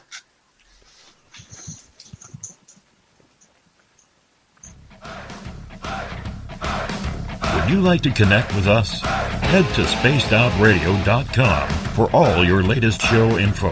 Now, back to Dave Scott and SOR. We're kicking off the third and final hour of Spaced Out Radio tonight. My name is Dave Scott. Thank you so much for taking the time to join us. We really do appreciate earning your listening ears wherever you are on this beautiful planet we call Earth. Hello to everyone listening in on our terrestrial affiliates around North America, digitally on TalkStream Live, Revolution Radio, and KPNL. All of our archives are free. Go to youtube.com/Spaced Out Radio. Just do old Davey the favor. Hit that subscribe button. The Desert Clam has set the password for tonight in the SOR Space Travelers Club, Demogenic. Demogenic is your password. Use it wisely, Space Travelers, as the Clam sets a password each and every night right here on Spaced Out Radio. Our website is spacedoutradio.com. We have a plethora of features for you. Rock out to Bumblefoot, read Shirky Poo's Newswire, check out our swag as well. Follow us on Twitter at Spaced Out Radio, Instagram at Spaced Out Radio Show, and now on TikTok at Spaced Out Radio. For the final time tonight, we have Dr. Bob Davis here, along with experiencer Linda Noyes and Science Bob. We've been talking about consciousness all night long, and we're in audience questions now.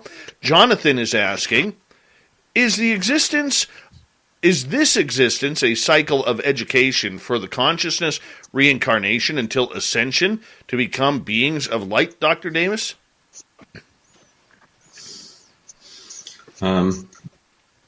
That's a good answer as any. It's quite possible there's some preparatory phase we have to go through. Maybe there is some learning from our mistakes, before that happens, successfully. I don't know. Again, the things you're saying, you're coming from inside, and I appreciate the question, Jonathan. You had that kind of personal insight. A lot of people who have these kinds of experiences ask those kinds of questions because it makes sense to them, and thus we are on an evolutionary scale. Look, our bodies evolve physically over time, right? Assuming there wasn't any genetic manipulation, just a mixing link. But nevertheless, maybe spiritually too, innately, brain-wise, we also evolve. Maybe we have some innate sense of spirituality. Call that an ascension. It will be more spiritual, more aware. We learn through more science, learn through more meditative practices, learn through more of it. But it generates more questions, leading to that very insightful question. I wish I had the perfect answer to you, and I can't lie. I wish I did. I wanted to add that 1 billion Christians praying, hoping to ascend, and billion Buddhists meditating daily, wanting to reach nirvana and ascend. There's got to be something to this. That's how I feel about it. Well, that works for me. That works for me. Follow-up question from Jonathan here. Let me just find it here. Where did it go now? Where did I put it? Here it is. On death, do we go to another dimension awaiting the next rebirth?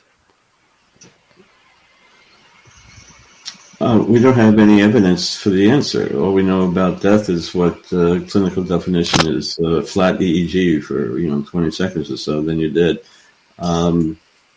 that's even controversial, the clinical definition of death. So, well, whether or not, so we don't know. The only thing we know is that people pierce some kind of veil, that another dimension.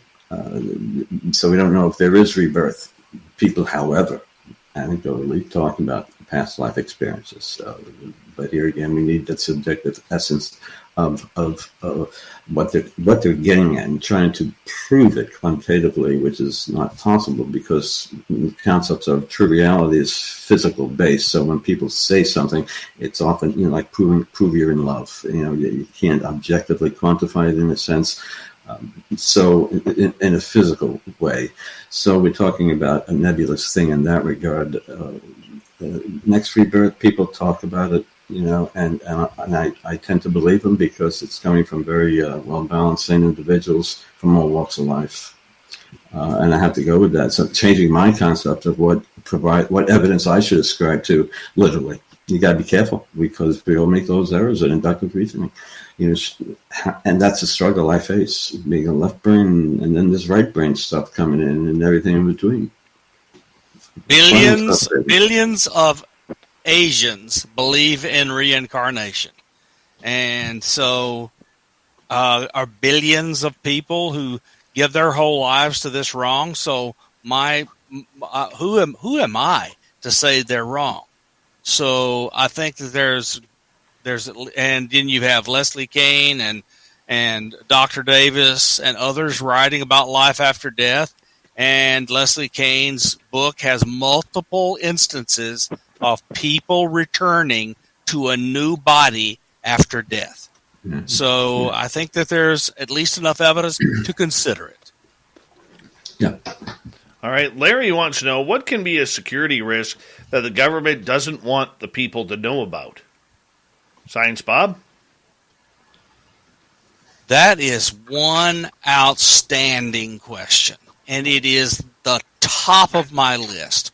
What would cause the government to go crazy with Roswell and just trample all over people's rights? In some cases, claim that they murdered people. I mean, come on. What can be so awful that they would go to that extreme? So, do I think something is being covered up? Yes, I do. But I don't know what it is. Bob Davis, you want to take a shot at that one? Yeah, it's not my area of expertise. It's Grant Cameron kind of stuff. But there's ample evidence of that. The MIBs, the threats, people being told. We heard all about that. So sure, and that's certainly part of the issue. And the government the powers that be have always been suppressing it because they can never figure out what it was, what it is, nor can they now. And they're in power, so they feel, to protect the populace, as well to satisfy their egos, of course, and they don't want questions from the public because they don't have the answers. They know that if they come out and admit, UAPs are real and it's an intelligence that's interacting with humans, that's far more than what they're saying. We're gonna give some money here. We're gonna study it. Okay, we're gonna throw some things, technological things, database upgrades and all that sort of stuff. And all right, positive move. But there's more to the equation. They know it's intelligence, and they're not going to come out and go that far and say that because, I'm sorry, I'm for disclosure. But you got to do it slowly and purposefully, knowing that it's going to upset the apple cart. And if you have a lot of money in the stock market, it's going to open up a lot lower the next day if the government comes out and says, guess what? Those lights in the sky, they really are, non-human entities and everything is in question. How's your morning coffee the next day, right? So it's... the Battelle Institute, they wrote a paper in a sense about that. How do we share information with the public?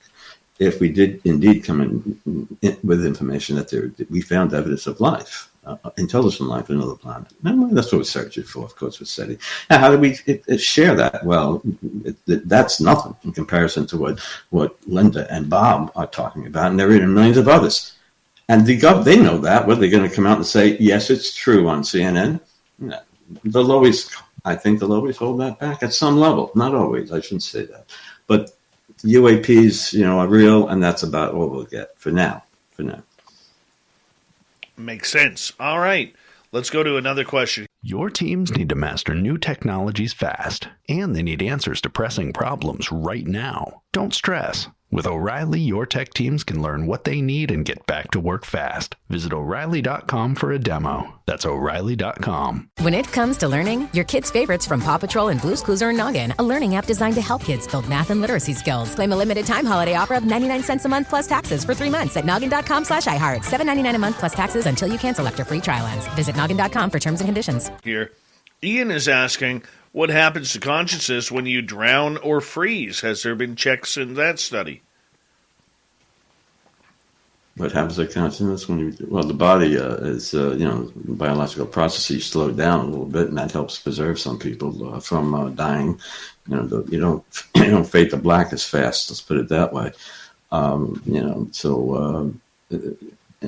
What happens when you drown and freeze? I don't know. A lot of people report NDEs, of course, when they have that, or somebody coming to rescue them. You get those kind of interventions of those kinds of types. Not only medical healings that occur. Why some people are saved or turned to take the right turn, when otherwise they would have been killed. That kind of thing. We see these interventions. I don't know.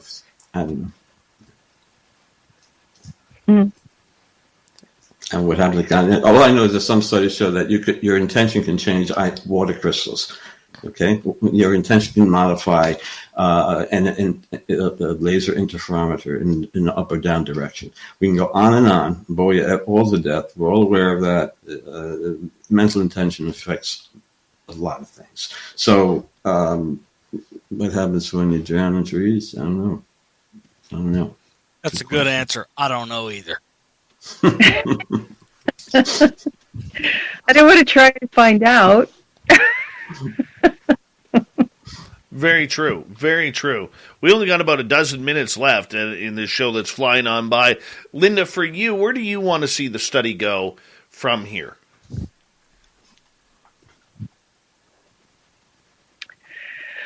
Well, I would like to see an integration, a collaboration with all the camps, let's say.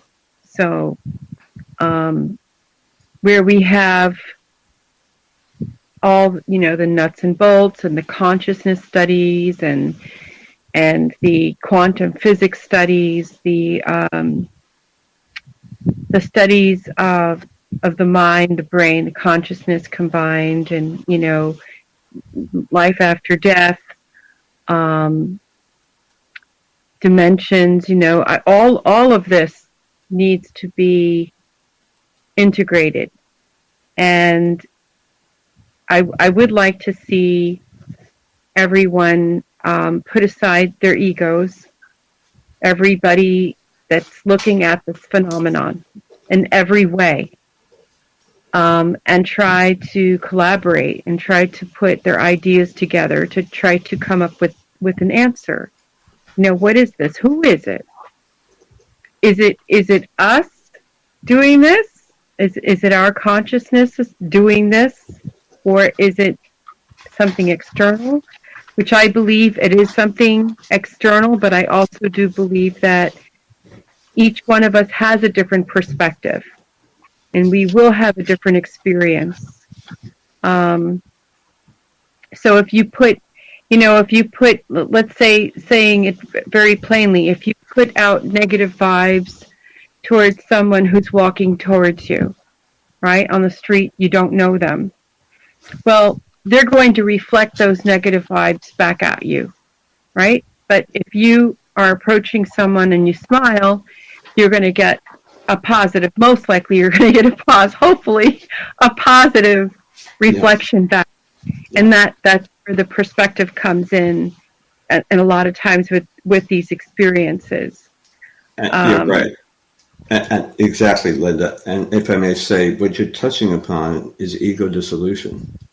And a lot of these kinds of paranormal experiences cause some ego dissolution, where you get a better sense of reality, you become more interested in ecology of the planet, you get ego dissolution. So what? You're not the center of the universe anymore. You become more humane. People in our free study are saying this. Not in every respect, but the more spiritualist, materialistic. We've heard all of this before. How many times do we want to hear the same stuff? No more fear of life after death, all of that. Divorce rates are higher in those who have UAPs and NDE experiences. Why they're changed? Transpersonal event. Point is, however, why is it positive? Largely positive. And that gets at the heart of the issue. How can we understand what changes occur in the brain that causes this alteration in perspective? Is it reflected in the brain, for one thing? Does DMT get at it, as some people suspect it may? Who knows? But once we question reality, or once we're given a sense that reality is much more complex, it almost provides us with that unique insight to where we're more aware. And because we become more aware, we become more humane. And I think by nature it's symptomatic, less materialistic, more caring, loving, all of that stuff. Maybe increasing awareness gives rise to those symptoms, becoming more humane, because these people are interacting with the phenomena. Of course, their socks are knocked off in many ways, shapes, and forms, but over time, largely positive. That evolution, spiritual evolution, in some ways it is. And it's intentionally directed at us in a slow, painless as possible way to elevate us in some way. Well, maybe. Very true. Very true indeed. Bob, you want to jump in on that? I'm good. Keep going. Okay, so what's the direction that goes from here? Okay, you've got the studies, you've got the case studies, Dr. Davis, like Linda and maybe other people that you are kind of searching for. Is it expanding that program to get more multiple experiencers to see how they react to the phenomena as well? Do you expand that way through other people? It comes in all different ways. Every discipline should look at this, for one thing. I mean, every discipline should look at the paranormal. It should be a separate science that's interrelated. You name the discipline, you can make a case for why it should investigate the phenomena. I think we need social anthropologists desperately involved. You know, one limitation is we have these experts out there with knowledge. They don't get at what's happening to the people, but we have people like Science Bob and others throwing heavy-duty science at it, getting closer to it, making advancements, but they lack that subjective thing. So future research,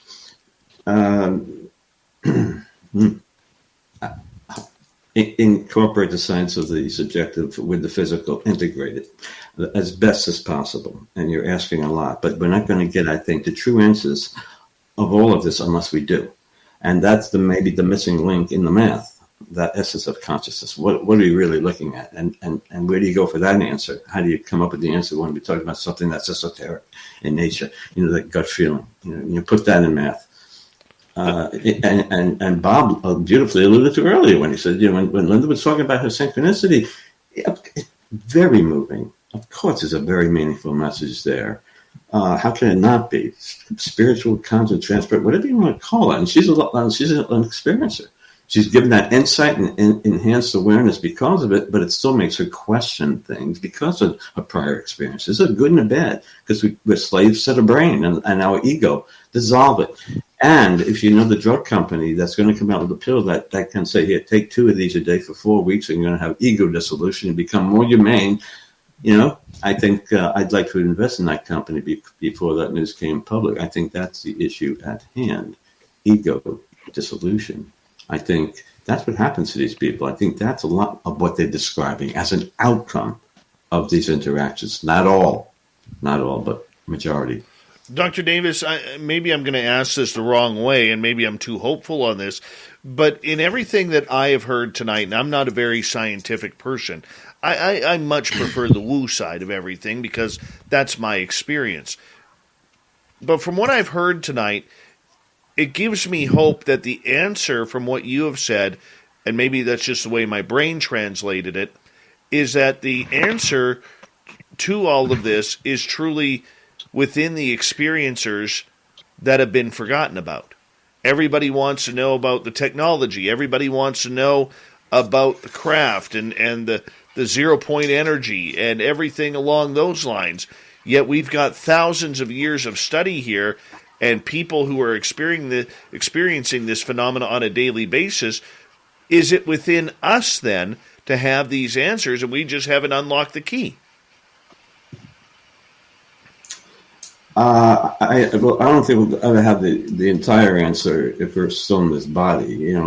That answer will be impeding unless we, I think, are released from the confines of the box we're in. We forget about the experiences, and that has to be incorporated into it. And that's essentially where we have to go, and we forget about it because people don't talk about it. So how do we know people are experiencing it? Where's the media coming out and saying that people are having these effects, these interactions, let alone it being real? I mean, you're getting to Eastern Western medicine here, and what's regarded as true reality, how psychotic versus non-psychotic. We can go another few hours. You got time? How we view people's viewpoints and how they're treated. I mean, if Linda Noyes was in Salem, Massachusetts, they'd burn her back in 1800, right? We can't have that. People never talk about it. Right, we can't have that. But that's the point, the stigma. But if she was born in somewhere in India, she'd be regarded as a shaman. People would worship her. It's so cultural based, let alone personality based. It's that incorporate that in math. It's how we respond to it and how to help people who question reality, themselves, the world, and beyond after having these kinds of experiences. And that's the most significant point. Hey, help sponsor the documentary if you resonate with this stuff. We want to talk about this, raise people's awareness, please. Please. We got the experts, experiences like Linda, and we're trying to piece it together as best as possible. Not that we're going to be right, but kindly help sponsor if you can, or if you know of others who can, organizations, please. Not for me to make money, but because why? Like you, the cork's out of the bottle, like millions, you're passionate. Again, little ego dissolution. I got a long way to go. We all do. It's not the money. It's everybody. It's time to be aware of what really is going on here. Reality is far more complex than you can ever imagine. And let's raise a consciousness, I'm sorry to use that term, but raise the level of awareness, wakefulness of the population. This is real. This is real and significant. That's the most important question of our time. And we're only scratching the surface. Linda, we've got 90 seconds for you. What do you want to see happen moving forward? Well, I definitely want to see more people. The main thing is to get rid of the stigma. I want the stigma to go away. I want everyone to be able to speak of their experiences openly, in public. Whistleblowers being able to come out front and without any kind of ridicule or backlash. Military, they should, every branch should be participating in allowing their service members to come forward without any backlash, ridicule, intimidation. And I'd like to see a coordination, a collaboration from all the camps on this to come forward and to start respecting, as Dr. Davis says, the subjective part of this. This is the most important thing because we're talking about consciousness, we're talking about experience, and we need to share these experiences because that's what humanity is. We're all about sharing our experiences and learning from them.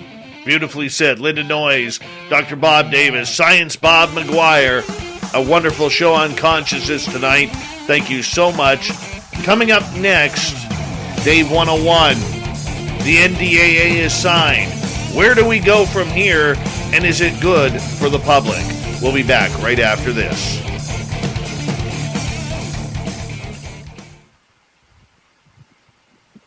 Great job, people. Let's give you a few That claps. was fun. Very good, everybody. Very good. It was nice integration of the science and you know, and this, all of our experiences. Yeah, I liked it. Few claps from the audience. There we go. Oh, great. Cool. That's wonderful. Wonderful show, guys. Well, you guys did a great job. Thank you. We got to introduce Like Bob. the first one. We got to... Kevin, the first one. We got to introduce Bob Davis to Samantha Mowat. Oh, yeah. Who is she? Your dream, Wow. Your dream study. Your dream. It's on command, on demand.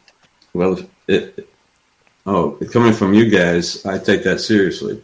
I like a phone number, email address, web. No. I got Linda. That's one experience or enough, I'll tell you. She's wonderful. No, you need more. You need the more experiencers you have, the better. No. Samantha walked with Dave out into the woods and says, "Dave, look, just be calm. Just be calm, Dave. Turn and look over there, and there's 2 10-foot tall whites standing right in front of Dave." That's who Samantha Mowat is. She can do it at will? Yes. At will. Do you have video? Oh. Oh, no, he was too scared. He took off. No, could you get video of that? Don't know. Well, if they allow it to be videoed, for one thing, showing. I'll talk to you. We'll talk off the air about it. Yeah, we'll talk. All right, gentlemen and lady, I got to run here. I got to get ready for the news. And why is everything shutting down on me here? Where'd I go? Where did I go? Oh, I disappeared there for a quick second. That was weird. Yeah, we all did. It was all of us. Anyway, look, it was great. I'm going to go ahead and drop off. All right. Take care, guys. Thank you so much. We'll talk soon. Thanks. All right. There we go. All right. We got to get the news ready here. Hold on. Otherwise, Shirky Poo's going to hang me. Hang me! There you go, Shirky Poo. Do-do-do-do-do. There we go. And there's 1. There's 2. There's 3. There's 4. And what do we else here?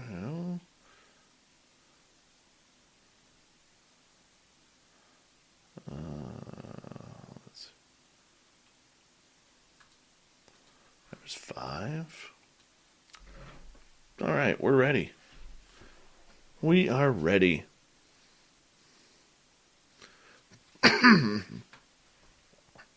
It's going to be a good one. Oh, that's terrible hair. Terrible hair. Sorry about that. It's staticky out. I'm actually going to have to bring out my snowblower this weekend. I didn't think I would have to, but it's on. Got to fire it up. Bim Jim, how are you, man? What's the new blue thing beside the Buddha? That is my orb. My seeing eye orb.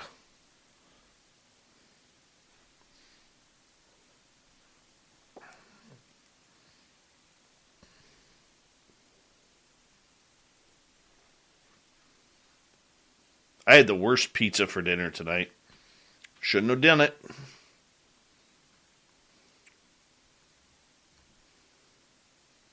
Should not have done it. Thurston Howell III, how are you?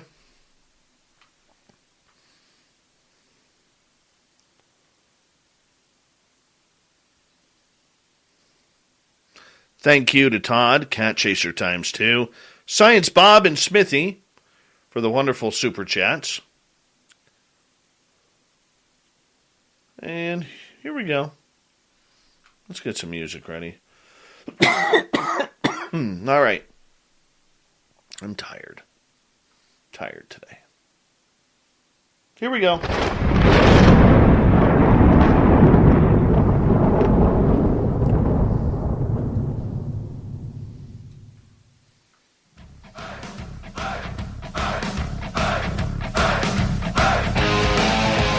We rounded third. We're heading for home tonight on Spaced Out Radio. My name is Dave Scott. Appreciate you tuning us on in. Thank you for joining us. Want to remind you that if you missed most of this show or others, check out our free archives by going to youtube.com/Spaced Out Radio. Do me the favor, hit that subscribe button. Our website is spacedoutradio.com. We have a plethora of features for you. Rock out to Bumblefoot. Read up on Shirky Poo's Newswire. Check out our swag as well. Follow us on Twitter at Spaced Out Radio, Instagram at Spaced Out Radio Show, and now on TikTok at Spaced Out Radio. Let's get to it.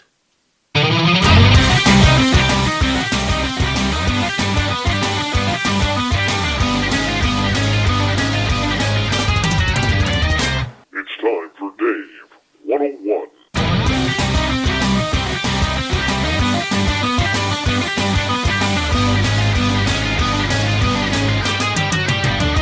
All right, the NDA is signed, and the government is now searching for UFOs in the United States.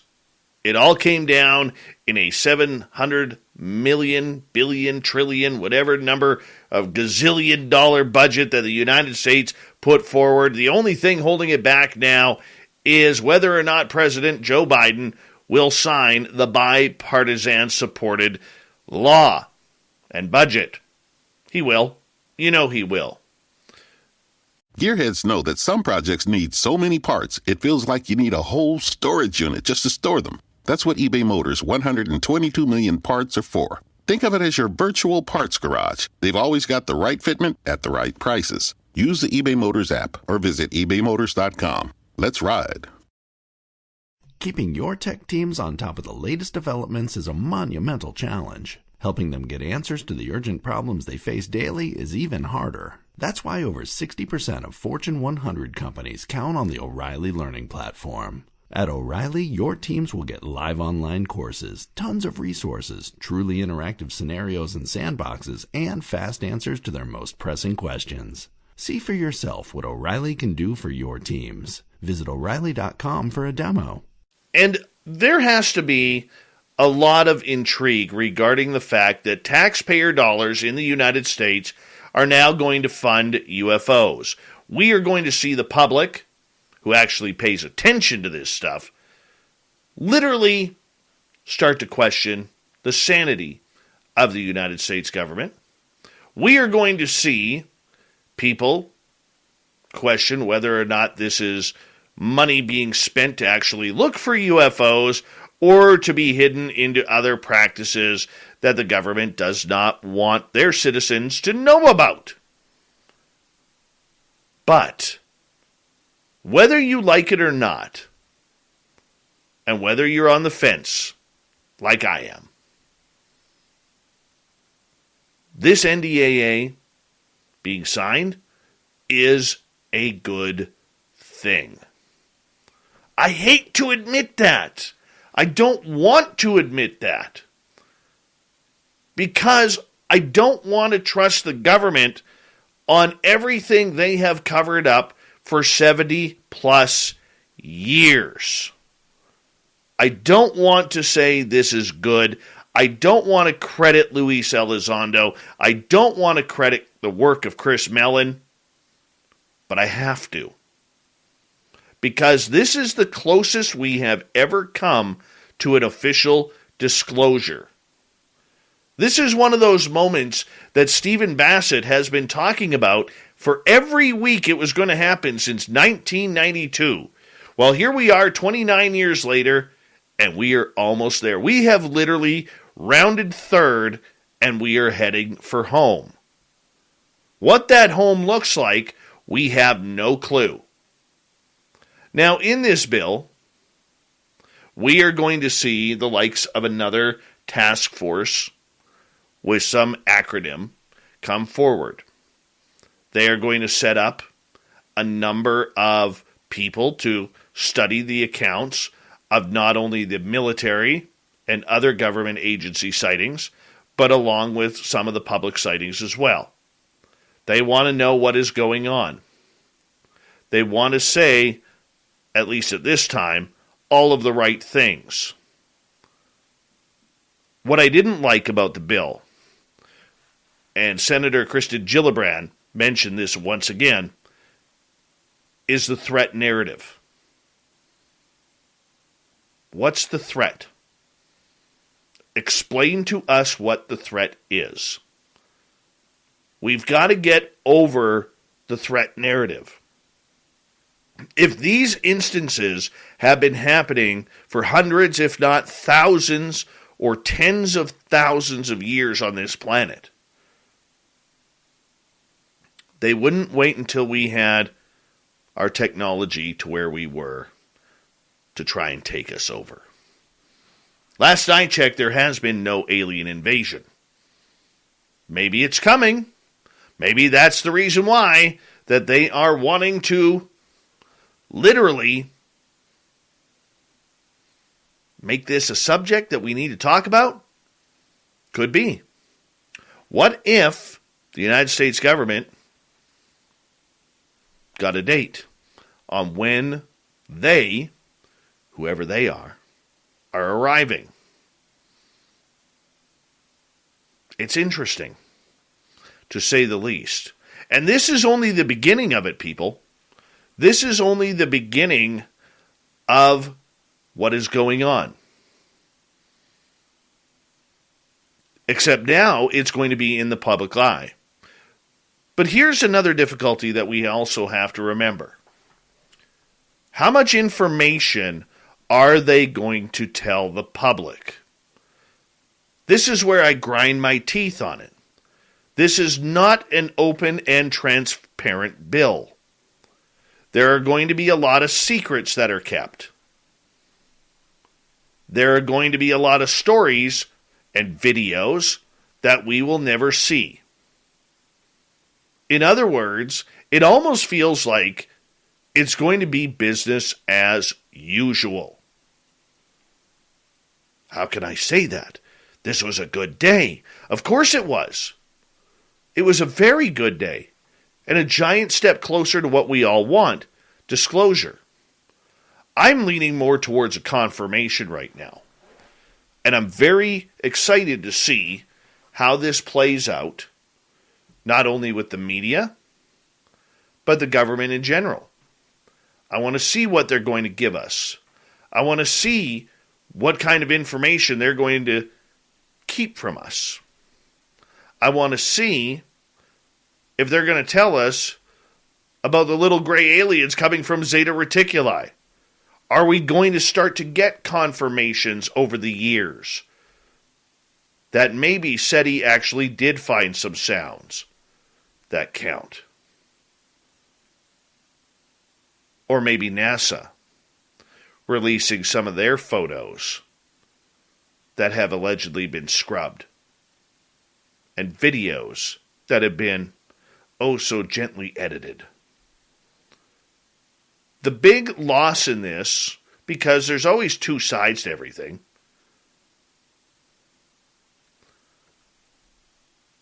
all right, the big loss in this is still for the public. The public is not going to get the information that they want. But as negative as that sounds, and it's easy to jump on the bandwagon of negativity, it was a good day. This is good for us. It's going to force other countries, like where I am in Canada, to start talking about this. The Canadian government has been eerily silent on this entire subject, thanks to a media that has not pressed them on the subject. It's going to get more worldwide attention. It tells us the phenomena, whatever the phenomena is very real, and it's going to play a part in what we do as humanity in the future. And realistically, we could sit here and we could talk about Gillibrand, Rubio, Burchett, and others in Washington, D.C.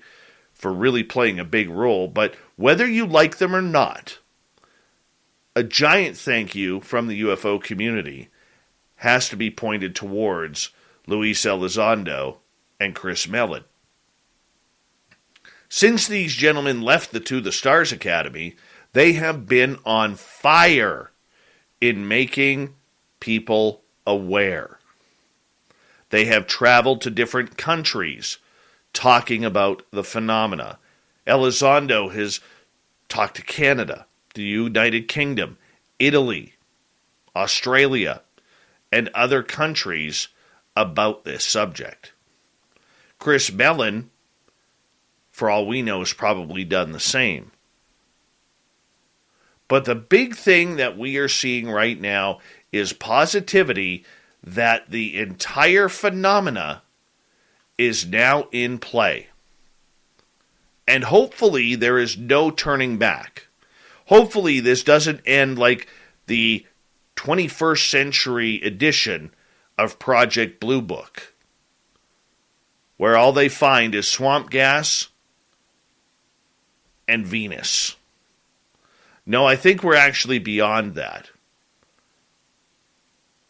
And for me, where I saw the change was a number of months ago, when all of a sudden, Luis Elizondo and Chris Mellon stopped using the terms Russia and China in their vocabulary.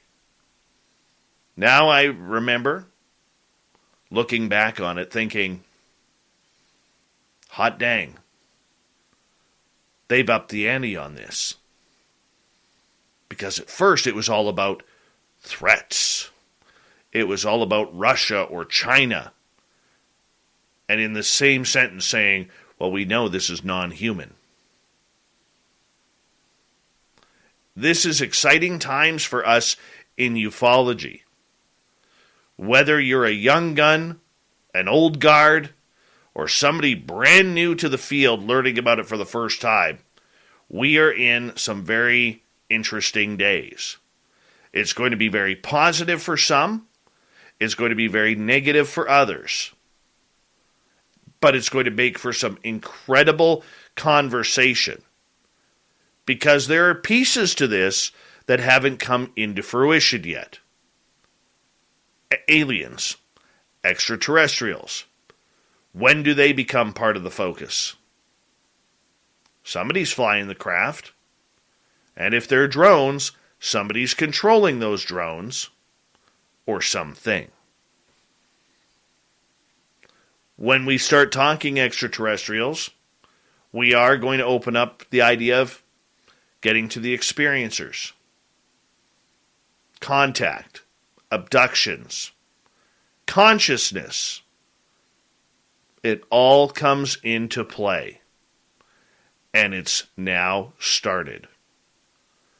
And the fact that this comes on the heels of the very intriguing New York Times article 4 years ago is incredible.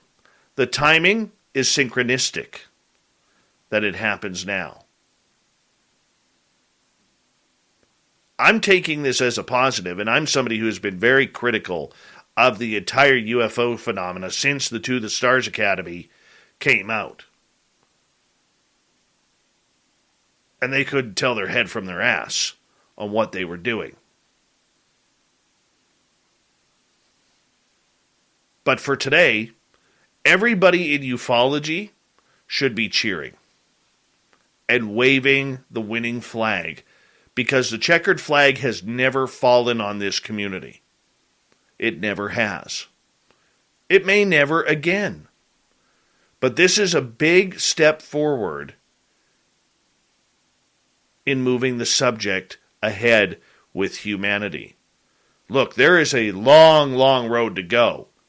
We cannot rest on our laurels saying, we won.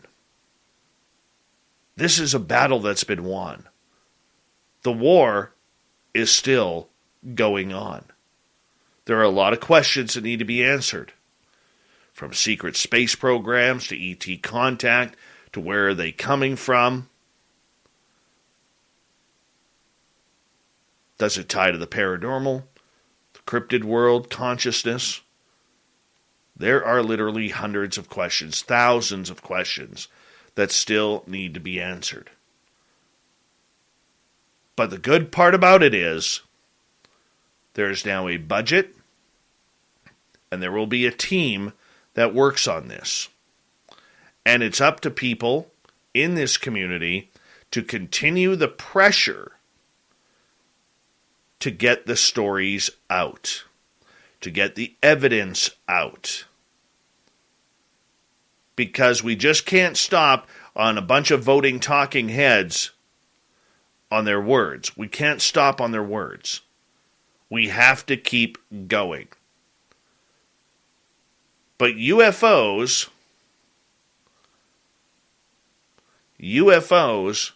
are officially on the table. And that, my friends, is a good thing.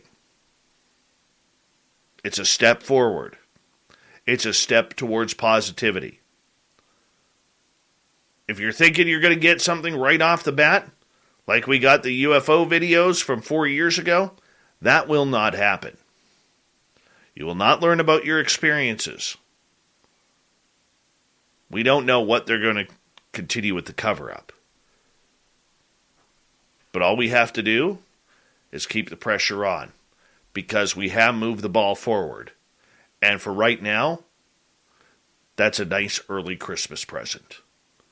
And that is your Dave 101.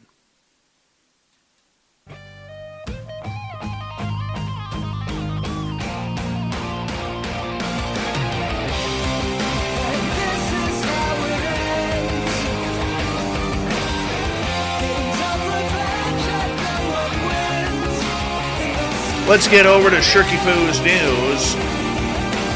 Here in British Columbia, a dog that went missing has been found 2 weeks later when she was spotted by staff at a ski resort.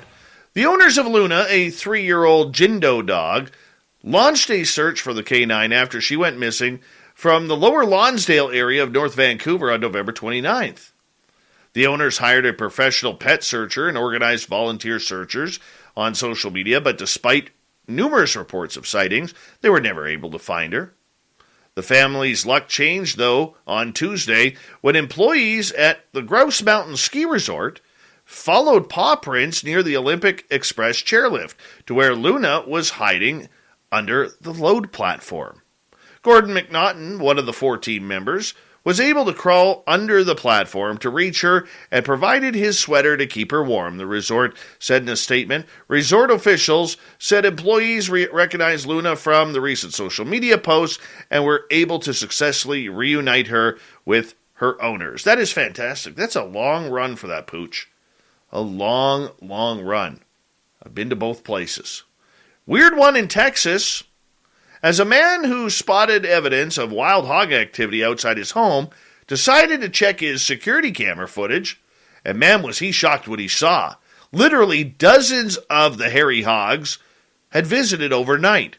Glenn Garner of Siena said he was walking his daughter to the bus stop when he saw the footprints and other evidence that the hogs had visited his yard during the night. I saw a ton of damage, he said. In our front yard, in our neighbor's yard, some of the houses down the street were hit worse than others.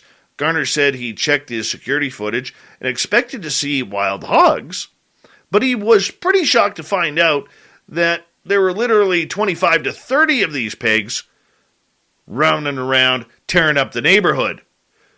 You've seen one hog? Okay, Garner said. Then you see the whole family troop filling in? It's just really bizarre.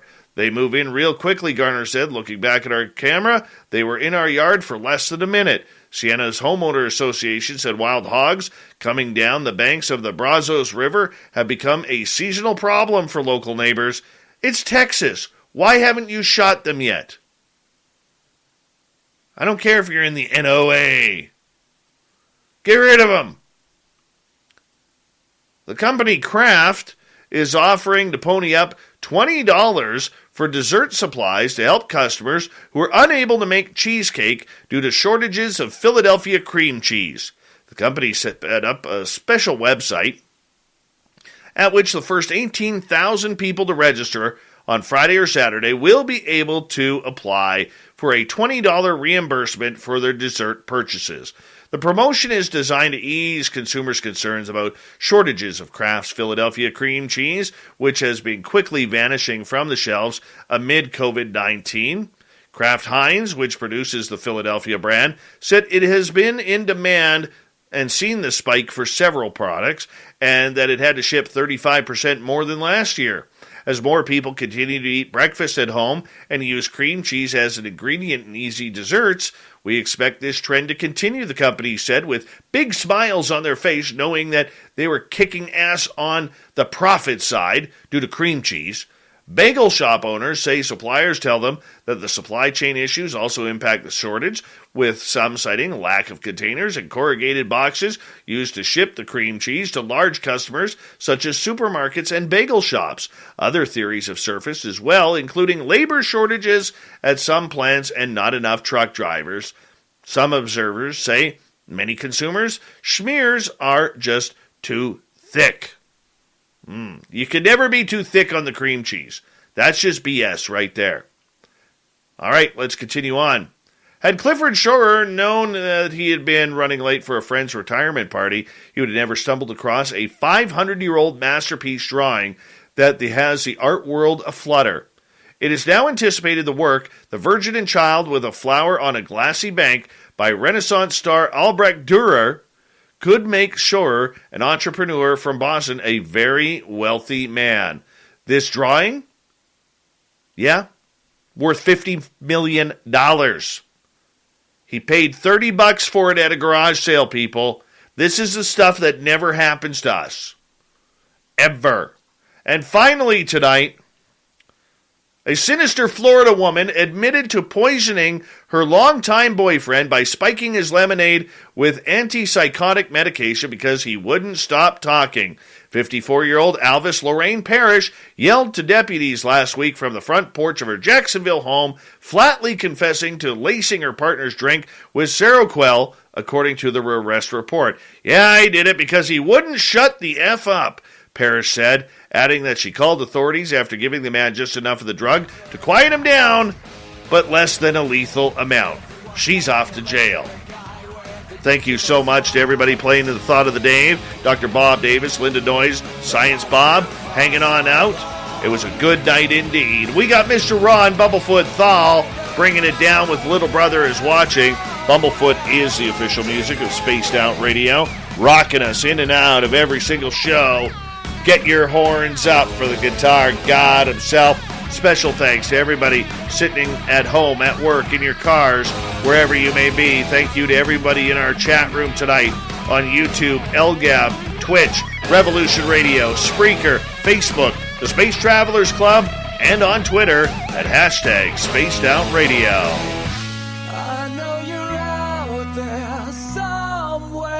Remember, this show is copyright by Spaced Out Radio and SOR Media Ventures Limited. Thank you so much for choosing to share your evening with us, because together, my friends, we own the night. Mr. Bumblefoot, we need a favor. We need you to take us home.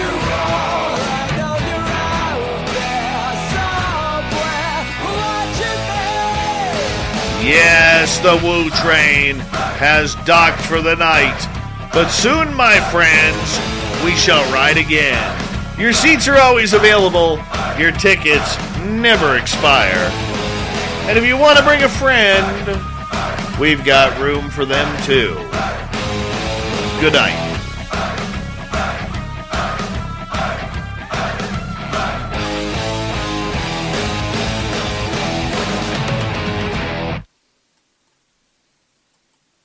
Keeping your tech teams on top of the latest developments is a monumental challenge. That's why over 60% of Fortune 100 companies count on the O'Reilly Learning Platform. See for yourself what O'Reilly can do for your teams. Visit O'Reilly.com for a demo. When it comes to learning, your kids' favorites from Paw Patrol and Blue's Clues are in Noggin, a learning app designed to help kids build math and literacy skills. Claim a limited time holiday offer of 99 cents a month plus taxes for 3 months at noggin.com/iHeart. $7.99 a month plus taxes until you cancel after free trial ends. Visit noggin.com for terms and conditions.